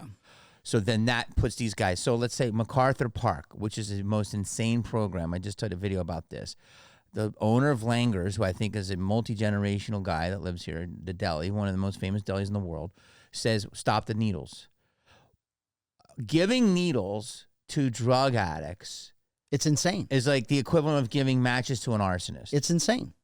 And so Karen, it's the enablement to make it continue, to allow it to continue, because they're just pawns in the money flow of this industrial complex. It's an industry. It's an industry where people are making money. The state is giving these people money, the nonprofit, giving them millions and millions of dollars to buy a tiny little bit of needles that they just keep fueling the problem, and they're making all of the money. It's a complete psychoness. It is. It's psychoness. It's insane. And so we were on the same page as that. Do you feel that they try to or what are you, Italian? I am. I mean, we're both American, but yeah, Irish. My ancestors are from Italy. Yeah. So I feel like they come for you with this group, and tell me when it gets weird for you, for the Oath Keepers, which I don't know anything about, and I think they're trying to paint you as a white nationalist. Yeah. Is this correct? Yes. And I don't know what the Oath Keepers are, but it seems like it was a group. You joined it, then you stopped doing it, and now they're trying to discredit you. Yes. So every person that is criticizing me for being part of this group called the Oath Keepers, they don't know what it is either. Mm-hmm. And if they did, they realize, oh, crap, maybe I can't criticize him for that anymore, but we're going to do it anyway. And so when it was started, when the Oath Keepers organization was started, it was really just an organization of current military and law enforcement and retired military and law enforcement who had sworn an oath to defend our country and the Constitution. So far, so good. That's all it was. So if you read, here's a funny thing. If you read their mission statement, the mission statement of the Oath Keepers, and you compare that to the mission statement of the ACLU, it's almost identical. It's just about people's constitutional rights, their God-given rights, they're defending liberty, defending from tyrannical government, and all of those things. And so, unfortunately, for the Oath Keepers, in January 6th, there were 3 high-profile people who were arrested that also were members of the Oath Keepers organization. Mm-hmm. So the ADL branded the Oath Keepers as a white extremist, white nationalist, anti-government extremist organization. The same leftist progressives type people are the same ones that say you can't label an entire race bad because of the actions of a few, or you can't label anything like it. And that's common sense. That's true. Mm-hmm. But why can they do that for that? Sounds like an agenda. It is an agenda. So there is, I got to tell you, there's nothing, I'm proud of my oath. Yeah. I am proud that I am willing to die to defend our country and defend our Constitution. And I truly will. Yeah. And it is to prevent the downfall of the greatest country in the world. Yeah. It's our Constitution, protected by our Constitution, those types of things. And I will not sit by and let somebody lie and talk about the Oath Keepers or brand me as something that I'm not because of your political agenda. And that truly is what it is. It's they want to say that I'm anti-government, that they're anti-government. Well, Oath Keepers are not anti-government. They're actually for government. They're for the constitutional government that we have. They're definitely against socialism. They're definitely against communism. They're definitely against any entity, foreign or domestic, that is trying to ruin our constitutional republic. So you get branded by the Biden administration, who was socialist. They're pushing for everybody to be equal. Everybody in the world is all the same. That America is bad. Well, that's not the government I support. I support the government that abides by the Constitution. And I think that all Americans should. That's what made us the greatest country in the history of the world, is our Constitution and the beliefs of our country, the freedoms of our country. So this whole concept of me being labeled as bad, or them trying to convince everyone that I'm a white nationalist, it's the dumbest thing in the world. I mean, if anything, you'd be an Italian nationalist. Yeah. But you're tan. Yeah. So, listen, what about this? Should I own a gun? Of course you should. Wow. Why wouldn't you? Why wouldn't you? You know what my dad said? He said, "You don't own a gun, you own a run." Because I grew up in Philly, and I think it's a rite of passage that everyone get held up once. I've been held up, but never with a gun, with a knife. So everyone in my family was at some point, but we all talked our way out of it. It was fine. It was just petty people. But my question is, you were right there with it. I don't know, because it's like, then it adds to the situation, and it's like, I'd have to go get training and all that. But I never. And that's okay. I've never been a gun. The best training I've ever had is movies. I've had the best people show me all these different guns I've fired. Enemy of the State and Tremors, even though it's a fantasy movie, I've shot crazy guns, and you learn from the best. But so you believe that people should have the right to have a gun? Absolutely. Wholeheartedly. It's our God-given right to protect ourselves. And we technology came up with guns. And the only way to protect yourself from a bad person with a gun is you be a good person with a gun. And from my perspective, 33 years in law enforcement, there's not one single gun law, not one gun law that keeps you safe. Say that. What do you mean by that? There's not a gun law that keeps you safe, because in the end, criminals don't care about laws. No. So gun laws are only meant to prevent law-abiding people from having guns. So when they say that we have a gun problem, do you think we have a gun problem? We don't have a gun problem. We have a people problem. Crazy problem. If there's no guns, then it would just be knives, or it would be homemade bombs, or it would be cars, or it would be baseball bats, or take your pick. I mean, you can pick anything you want. There just happens to be the availability of a gun, and bad people can get their hands on guns. And if all of the good people had guns too, then bad people might not feel so free to attack so many people with guns. Everyone. If your opinion is you don't like guns, or you don't want guns, or you're just not comfortable with them, so you don't feel comfortable, or you don't want them around you, that's all fine. But that's your opinion. Your opinion shouldn't influence my ability, who is completely comfortable around guns, to be able to have a gun. There's never been a gun. A gun is an inanimate object. It's an object. It's not a verb. A gun can't do anything unless it's held in the hands of a bad person or a good person. And that's what we're not concentrating on. We blame a gun. A gun cannot commit violence. People commit violence. It's so true. I mean, it's amazing how many actors have guns, which I'm like, dude, you don't know what you're doing with a gun.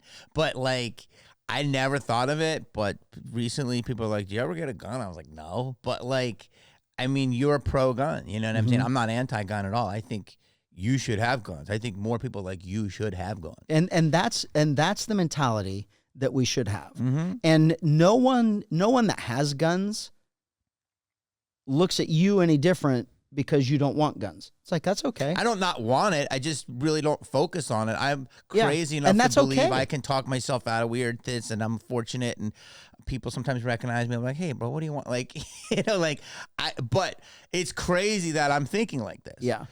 And but someone that doesn't like guns, when did we get to a point where just because you don't like something means that nobody can like them? yeah. I mean, it's silly. It's like, I like cowboy boots. Yeah. I think everybody in the world has to wear cowboy boots. No. It's almost the same thing. And people are going to criticize me now and say that I equated a gun to boots, but it's the same mentality. Yeah. Guns are not the problem. People are the problem, that we're ignoring the real problem. There's evil in the world. And in 100%. my line of work, I know that there is evil in the world, and we have to be able to willing to call it what it is and combat that evil so the rest of us don't have to experience it. I was in San Antonio, and I think that's a right to carry. Texas. And I feel like my Uber driver had a gun. He was telling me about it, and he says, "Oh yeah, everyone here has guns," but everyone was so chill. And he said, because we all carry. Yeah. So he says we keep it chill because we know. Yeah, I mean, in Does that make sense? Yes, and there's a statement that goes along with that, and it's, an armed society is a polite society. Wow. So if you don't know whether or not the person that you're going to be an ass to, or you're going to assault, or you're going to try and rob, if you don't know whether or not they have a gun, you might think twice. But if you know that no one does, then you just do whatever you want. And there's in my world, and there are times when it's different and it doesn't happen this way. But when you make soft targets, a soft target in the law enforcement world is a place that's easily victimized. Schools are soft targets. Churches are soft targets. When you create soft targets, that's where bad people, evil people, know that they can go to do their evil deeds. Mm-hmm. They know that their guns are not allowed on schools. So let's go shoot up the school. They're taking advantage. They're being disgustingly evil and weak because they're taking advantage of a situation that they know they will win in. Yeah, there's been some crazy people that have done this, but it's not every day or every year or every 10 years that you hear of someone going in and shooting up a police station. Yes. Because we all have guns and we're going to shoot back. Mm-hmm. So they don't want to do that unless they're trying to commit by somebody else. Mm-hmm. But the people that are trying to make a statement or trying to be political or trying, that are going to shoot up schools or going to go into a bar and shoot up a bar or a restaurant or something like that, they know that there's no one in there with guns. Or the belief is that nobody in there is going to stop them because there's no security, there's no cops out front, and you don't think about people carrying a gun off duty. And then we find that sometimes where somebody's carrying a gun off duty or they have a legal right, a concealed weapons permit or something, and they're stopping bad people from creating mass murder. And we've got to get to the point where we know it's evil, it's not the gun. Mm-hmm. And when we're honest about the whole thing, then maybe we can address the issues. But fighting the gun industry when it's a mental health issue, one of the things that I saw, a study that I read, SSRIs. Yeah, You know what those are? No, Those are pills. Oh yeah, every kid now has some sort of condition, so they give them the SSRIs. Yes, and that's what I was going to mention. Emotionless. If you look at all of the school shootings that happen, the kids that are committing these shootings have been on meds for... That fly away from me. Fly's a liberal. It is. It's Gavin Spy. Get out of here, liberal fly. Go ahead. The kids and the adults that are shooting up these schools and committing these horrible crimes, they've been on these meds forever. Yeah. They're all on psychotropic medication.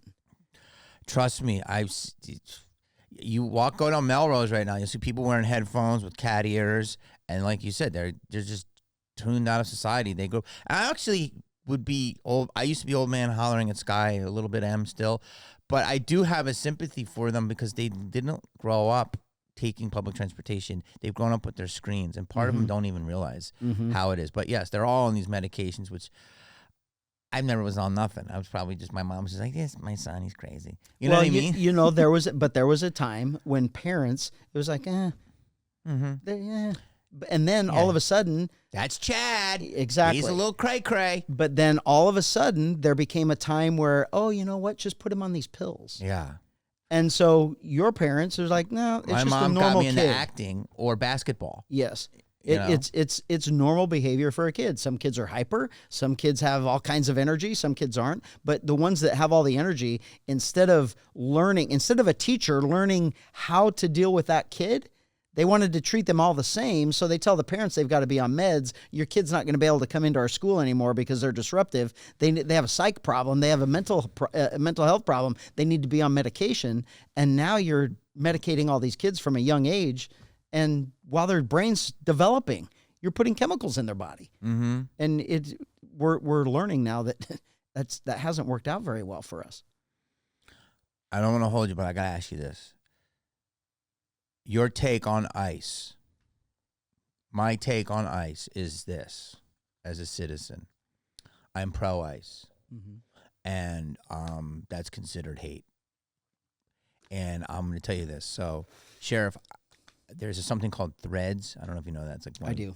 And so I posted a picture and I said, if you're impeding officers to do their job, you're just making the problem worse. And they were taking Lime scooters, these wildly people that probably came from the valley that want to be performative, and throwing them at the LAPD. I'm sure your guys were there too.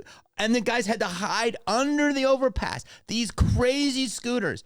And I said, what are you doing? This is insanity. And I got 2,000 comments of absolute hate. Yeah, Threads is a psycho den. It is. It's a liberal psycho den. A lot of the people on Threads, they're not real. Okay, good to know they're that. bots. They're not real people. Good to know this. It's to create that environment and that notion that people really believe that. Mm-hmm. ICE is a necessity. ICE is a law enforcement entity, legitimate law enforcement entity, enforcing the rules and the laws of our nation. It's there to take criminals out, correct? Absolutely. Okay. And regardless of whether or not you want to believe it or understand this or not, it's illegal to come into the country illegally. It's against the law. You can't just come into our country. Every country in the world is the same way. You can't just go into Russia. You can't just walk into England. You can't. There are legitimate legal ways of going into another country. And the United States, it's illegal to enter illegally. Mm-hmm. It's against the law. And the consequence of coming in the country illegally, throughout history, every person who came into our country illegally knew that if or when they were caught, the punishment was being deported. It's always been like that throughout our entire lives, everybody's entire life. It didn't change until 2017. 2017 is when California made California a sanctuary state. And that all that did was prevent law enforcement from turning over criminals to the federal government for deportation. And it's criminals in our jail, not in the streets. Because before 2017, what would happen is every time we arrested somebody and then we found out they were illegal, we would notify ICE, and ICE would come get them, or ICE or immigration officials, and they would come into our jail and they would deport them. 2017, Sanctuary State, SB 54, made it illegal for me as a sheriff to cooperate with ICE, except in extreme circumstances of a violent criminal in our jail, convicted of a violent felony. Then if they're convicted of murder or certain rapes, not all, then you can turn them over to immigration officials, and that fits within the law. But any other crime, you have to just release them back into society. So you couldn't help ICE? No. I can't help ICE right now. It's So- against the law. I can be removed from office. So ICE has to do what they're doing, but they are trying to do it. They are. And they're forced to go into the communities to do it. It never happened before 2017 because they would just come to the jail and get them. But now we release them back into our neighborhoods and into our communities. And then ICE has to go look for them to deport them. They victimized us. They're committing crimes and they're here illegally. So ICE is going to deport them, but they can't get them from the jails anymore. So they got to go looking for them at their house, at their place of business, where they work, all of those things. So this is why it's a thing, because they passed SB 17. 54. SB 54, where they could come to your jail. Yes. You would say, yo, here are the guys. Yep. You turn them over to them. Yes. They made that illegal. Yes. This is it. So they're not in your jail anymore? No. So you had to release them? I have to release them. And now they're out. And so these guys are literally playing a criminal Pokemon. Yeah. They're having to go Catch get them them all. Yes. Instead of coming into the jail, then they're going out to the community. And this is where the narrative changes. And this is Completely. where let me go back. Wow. This is on purpose. Media never says any of this shit. No. Ever. They absolutely, Ever. but they know the truth. They just refuse to report it. When they were trying to make that law in 2017, law enforcement was going to our governor, Jerry Brown at the time, and going to the legislature and explaining to them the consequences of making this law. We told them that if you pass this law, you are going to force immigration officials to go into communities, into businesses, into the Home Depots, into houses to find these criminals. And when they do that, they're also going to find the people who are here illegally that have never done anything wrong. They're going to find the grandmas. They're going to find the grandpas, the people who have been here for 30 years that have never done anything wrong, but they're still here illegally. And when they find them, they can't just leave them there. They're going to deport them also. We told them that was going to happen. And they basically said, we don't care. And what they really said in hindsight is that's what we want to happen. So they passed the law. Then you progress that by allowing all of these people in the country illegally, allowing all of these people into the state illegally, knowing that when they victimize us, I have to let them go and the federal government is going to go looking for them. And then you use it as a political tool to convince everybody how morally right you are and how bad the federal government is because they're deporting grandma and they're deporting Tia. And then emotionally you get all wrapped up. But it was our Democrat-led supermajority with a Democrat governor that purposely allowed this to happen. That is insane. It is. I've never, ever heard this at all. Yeah. If you read the Wow. law, the only people it protects are criminals who end up in jail. That's all it protects. So just to reiterate, you can't turn them over. They're released in society. They're doing some jobs off the books. Maybe they try to get a regular one. Maybe they're not doing anything. They're doing, nefarious activities.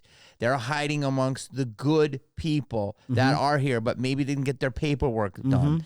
You go and find the criminal. You pull them out. Abuelita's there. She's been here 35 years. No, not my abuelita. But it's like the law says you don't want to do it. You guys are looked upon as POSs. Yes. And then the media goes, the rest is, wow, Yeah. this is This insanity. is insane. This is not ICE that's bad. This is Democrat policy and law and agenda that has been bad that forces it in. And the proof is this. That's like a perfect setup for this. It is. Oh, it is To for make sure. police look horrific. Yes, absolutely. 100%. And when you look at fact, take emotion out of it. You look at fact and Got you me say emo. for a liberal Democrat right now, say the word Tom Homan. Tom Homan is the devil. Donald Trump is the devil. Mm-hmm. But Tom Homan was the same person in the same job working for President Obama that President Obama gave him an award for all of the people that he deported. Yeah. doing the same job. Yeah. And President Obama's administration deported far more people than President Trump's administration has deported.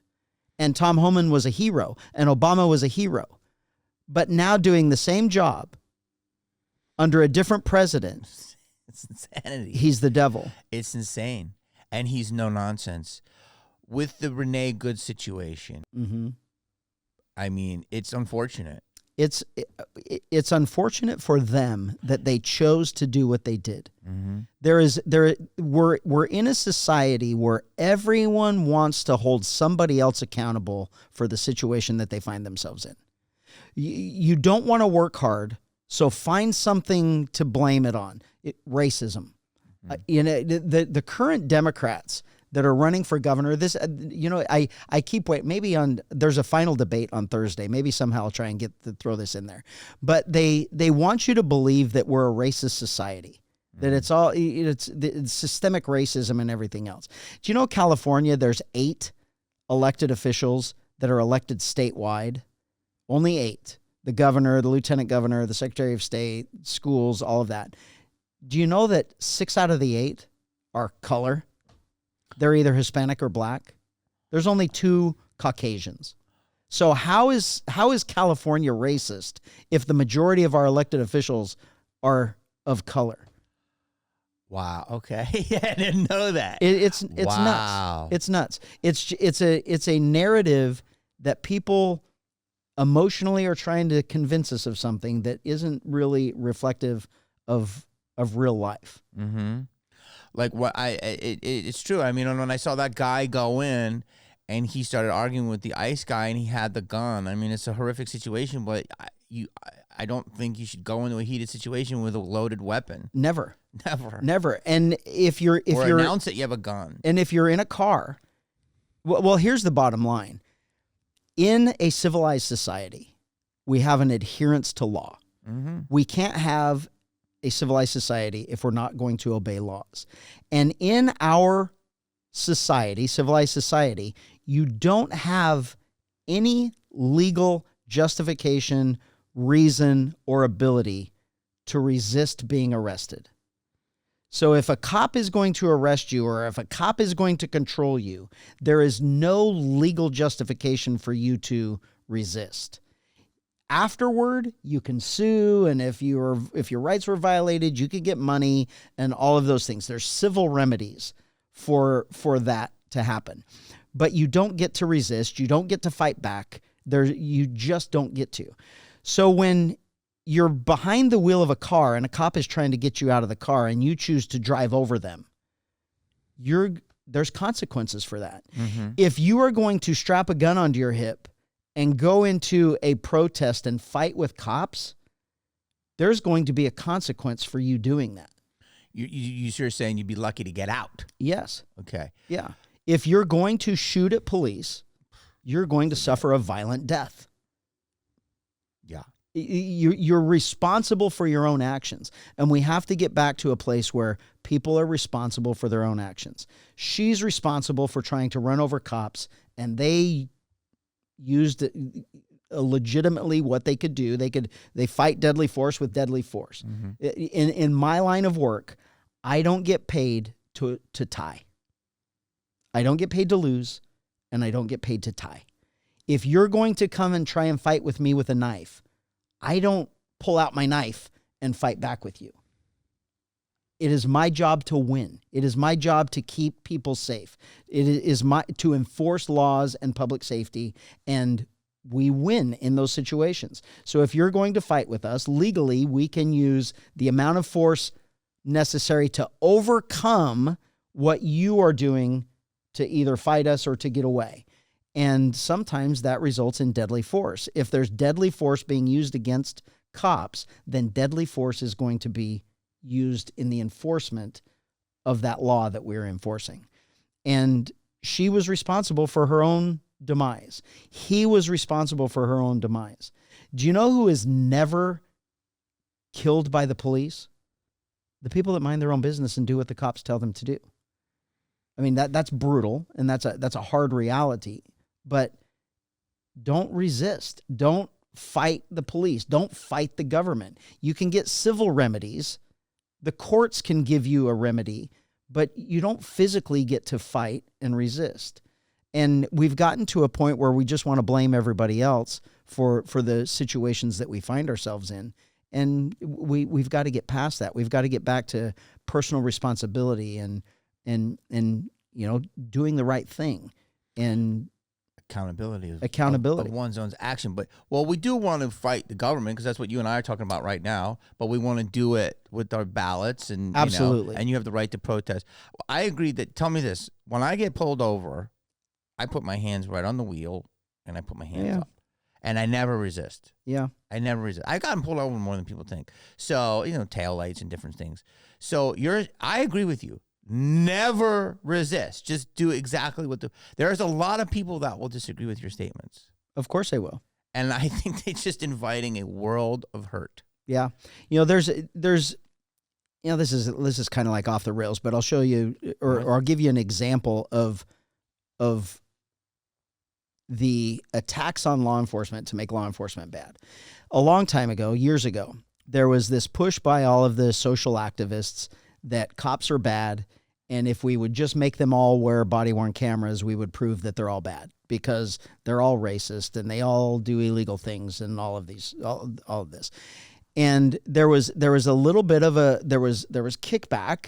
There was a resistance from law enforcement because we just want to know the rules of engagement here. We want to know exactly what we're doing. There has to be policies. There has to be things in place. We can't be forced to always have a camera and then we go into a restroom and the camera's all going. There's got to be rules.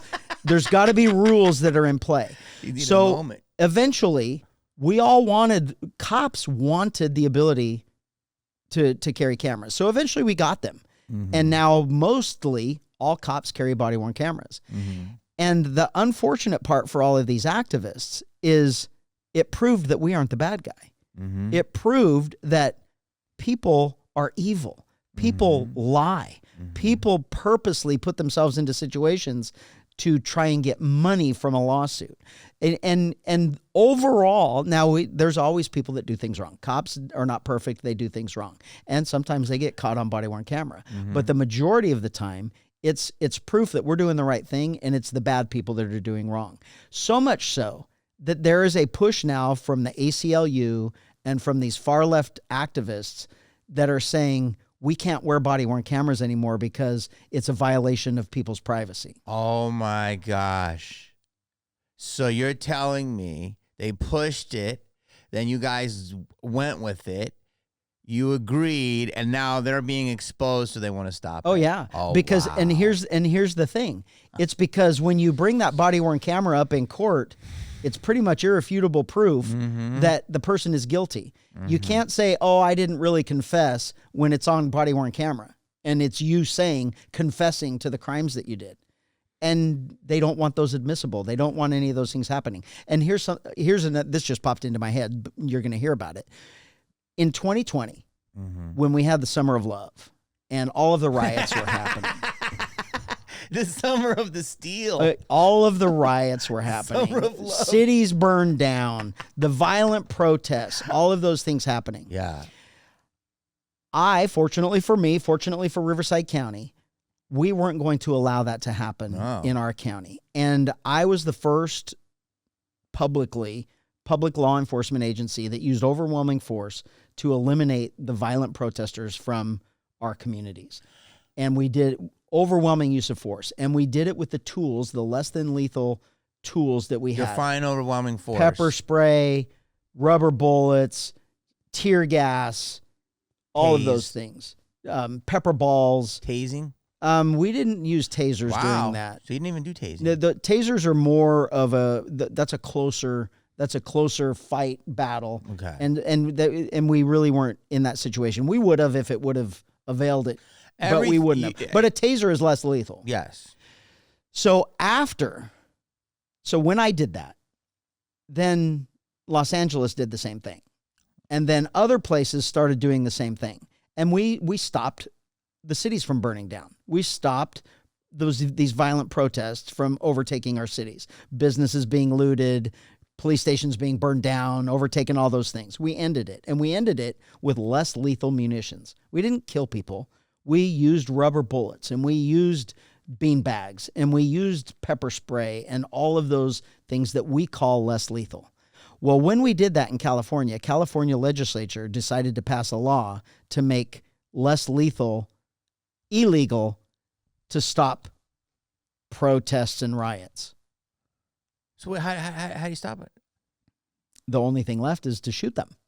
So we have to use physical contact, physical force, and then that's going to cause our deputies to be put in situations where their only other option, if they're losing, is to use deadly force, and that's going to cause people to get killed.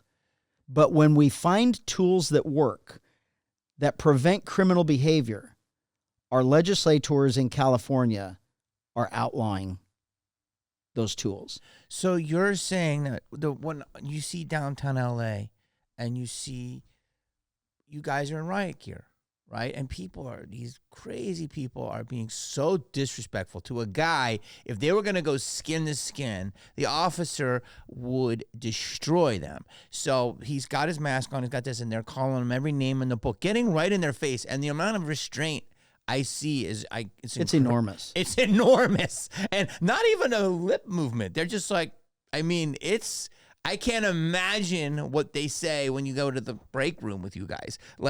And they're really pushing it. So you're saying, okay, we're protecting ourselves. We got the stick and we got the stuff, right? And then you're saying, hey, man, if it gets too crazy, rubber bullet, bean bag, maybe just push him back, back. That's fine, baton. You're going to get a baton, right? You're saying they're taking away that now, and they're saying, no, you can't do that. It's lethal.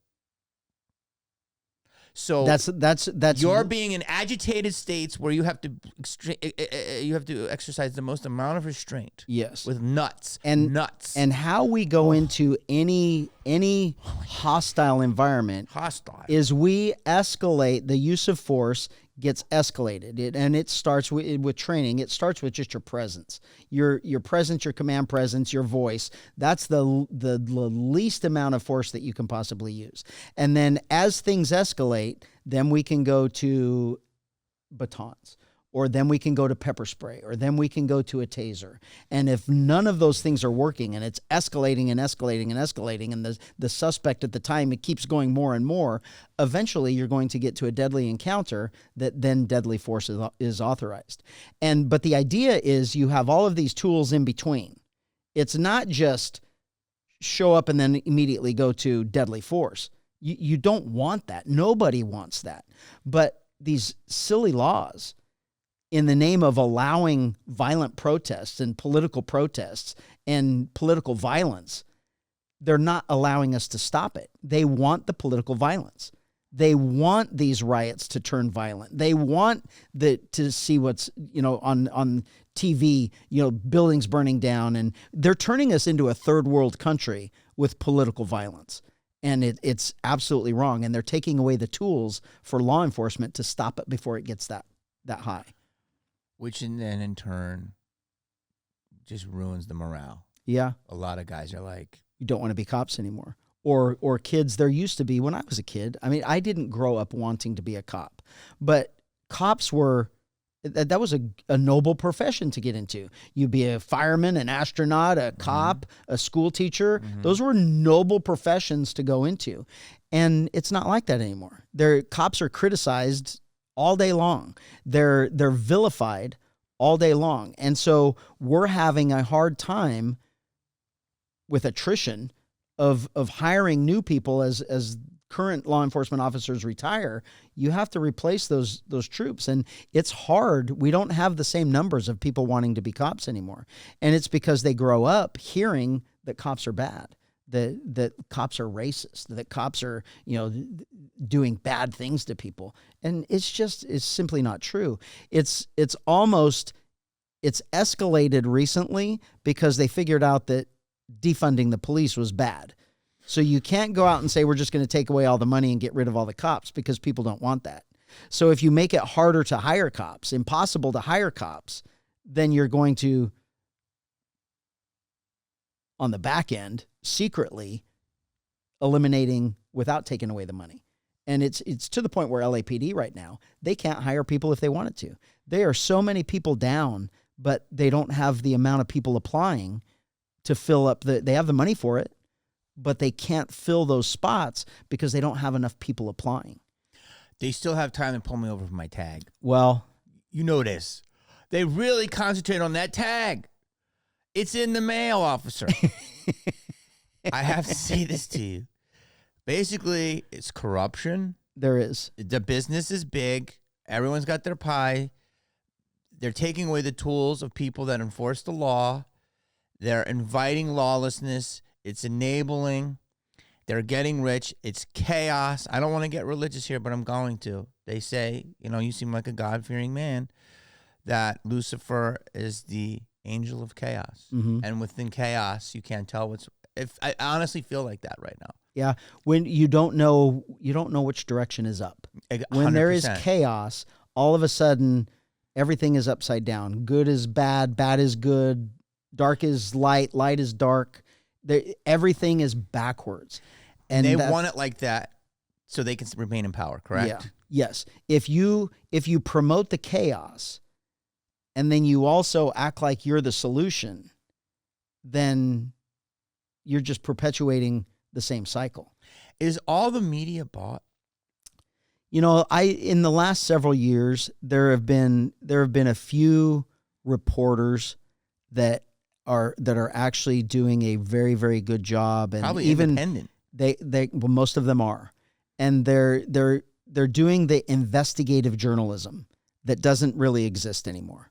There's no such thing as investigative journalism, and in the last several years, there's been a few. There's one that she's even getting a good following on social media. Her name's Ashley Zavala. She's from the Bay Area, up north, and she does an amazing job of just going out and interviewing people, particularly politicians, and calling them on their BS and calling them on their lies and telling them how things don't make sense on things that they may be supporting or not supporting.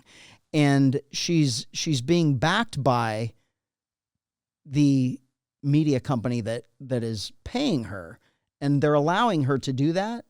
And she's been successful. So there's been a couple more throughout the state that have been doing that are mimicking that. And I like it. I love it, because we have to, that's how you hold people accountable. And decades ago, the media really did that.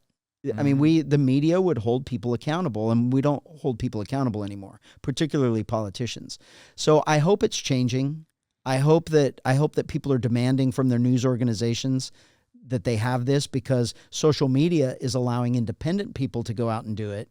And then they get massive followings that some of them have a bigger following than local news. Mm-hmm. And that I think that's going to help things along the way. But we have to realize that what we have right now in California, and I think this is why my campaign has been successful. I have a massive grassroots following in my campaign.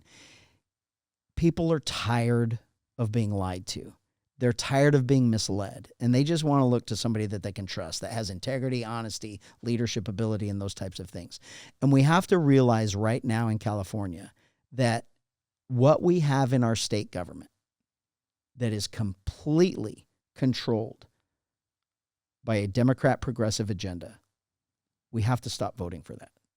Nothing's going to change if we keep voting for the same people. And which is why, I mean, these debates, the past debates that have happened, the Democrats that are on that stage are doubling and tripling down on the failed policies that we have right now. And they're going to continue these same failed policies with the same false agenda and the same false narrative that is destroying us, that's harming our state. We have to start voting for something different. We are completely, in our state right now, we have a Democrat governor, a Democrat-led and controlled assembly, supermajority, and the Senate. We have to get to a point where we actually use a little reasoning ability and say, look, if they wanted to fix things, they could fix it today. They have complete control. There's no way that Anyone can stop them from changing any law, policy, or regulation in our state. But yet they choose not to. We have to realize we have the wrong people elected. And that's how we fix our government. It's not by violence. It's not by political violence. I mean, it could be by our voices, our First Amendment right to be heard and to voice our opinions. But we have to get away from the violence. We have to get away from the non-peaceful protest, the rioting type stuff. Mm-hmm. And we have to just start voting different. You're a fan of peaceful protest. I am. And as a sheriff, I will protect your right to protest. I will be there to make sure you can protest. But when your right to protest violates other people's right to not be affected, then it's no longer your right. Mm-hmm. So your right to violently protest doesn't exist. When you stop somebody else's right to free movement or their property or anything like that, their safety, then it's no longer your right.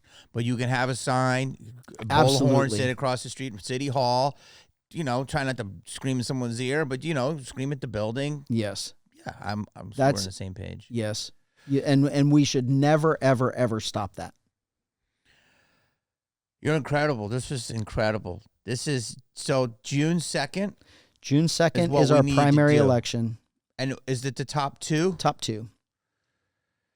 We just need to be concerned about the top one. Just need to make sure that I get through to November. Yeah. We have to make a drastic change in California, and it's going to take, if you go off of resume, take the names and the party off of it, just go off of resume. I would win 1,000%, 100% to nothing, because I'm not a career politician. Mm-hmm. I am a career public servant that has made it's been my mission to sacrifice myself at times to make sure that other people's lives are better, safer, better, everything. And that's where we are in California. We're not safe. Corruption is out of control. We have to put integrity, common sense, and the rule of law back into government, and that's truly what I represent. It's just a common sense guy with a ton of character, integrity, and the belief that I can help other people, and that's where I get my joy. Elect me to make sure that I'm helping you. And there's a big difference between me and everybody else that's on that ballot. It's personal for them, and it's not personal for me. I'm willing to personally sacrifice myself to make sure your life in California is better. And that's my ultimate goal, is just to make sure that everybody else's life is better, that people can have that same California dream that I had when I was 21 and came here and bought a house. I was 22 years old and bought a house, working on a roof. I was a roofing contractor working for someone else and bought my first house in California. That's not possible anymore in California. And we've got to get back to a point where government gets out of the way, these failed policies are reversed, and we get back to where it's easy to operate a business. It's easy to start a business. It's easy to succeed. If you want to work hard enough, you're going to do it. And we have to start rewarding good behavior and punishing bad behavior. And California is going to be the greatest state in the country. I mean, that's the perfect way to end it. That's like, can I tell you something? You have been, I thank you so much for your time. It's Absolutely. been over 2 hours. Has it? And that went by fast. Honestly, the way you break things down and you don't lose your place and you're so eloquent with the way you discuss things, it's incredible. Oh, thank you. Thank you for your time. Absolutely. They can find you at Chad Bianco. BiancoForGovernor.com. And then every single social media platform, Sheriff Chad Bianco. Mm-hmm. Even Threads, even though it's... I don't get on Threads. Threads automatically goes, but I don't respond to Threads. Threads is... I'm not a fan. It's a cesspool. It is. Thank you for your service. Absolutely. Appreciate you, sir. Thank you. Anyone's talking, they're blockers. That's not why I came to Hollywood. Fucking backwards. Bullshit. I hate to break it to you.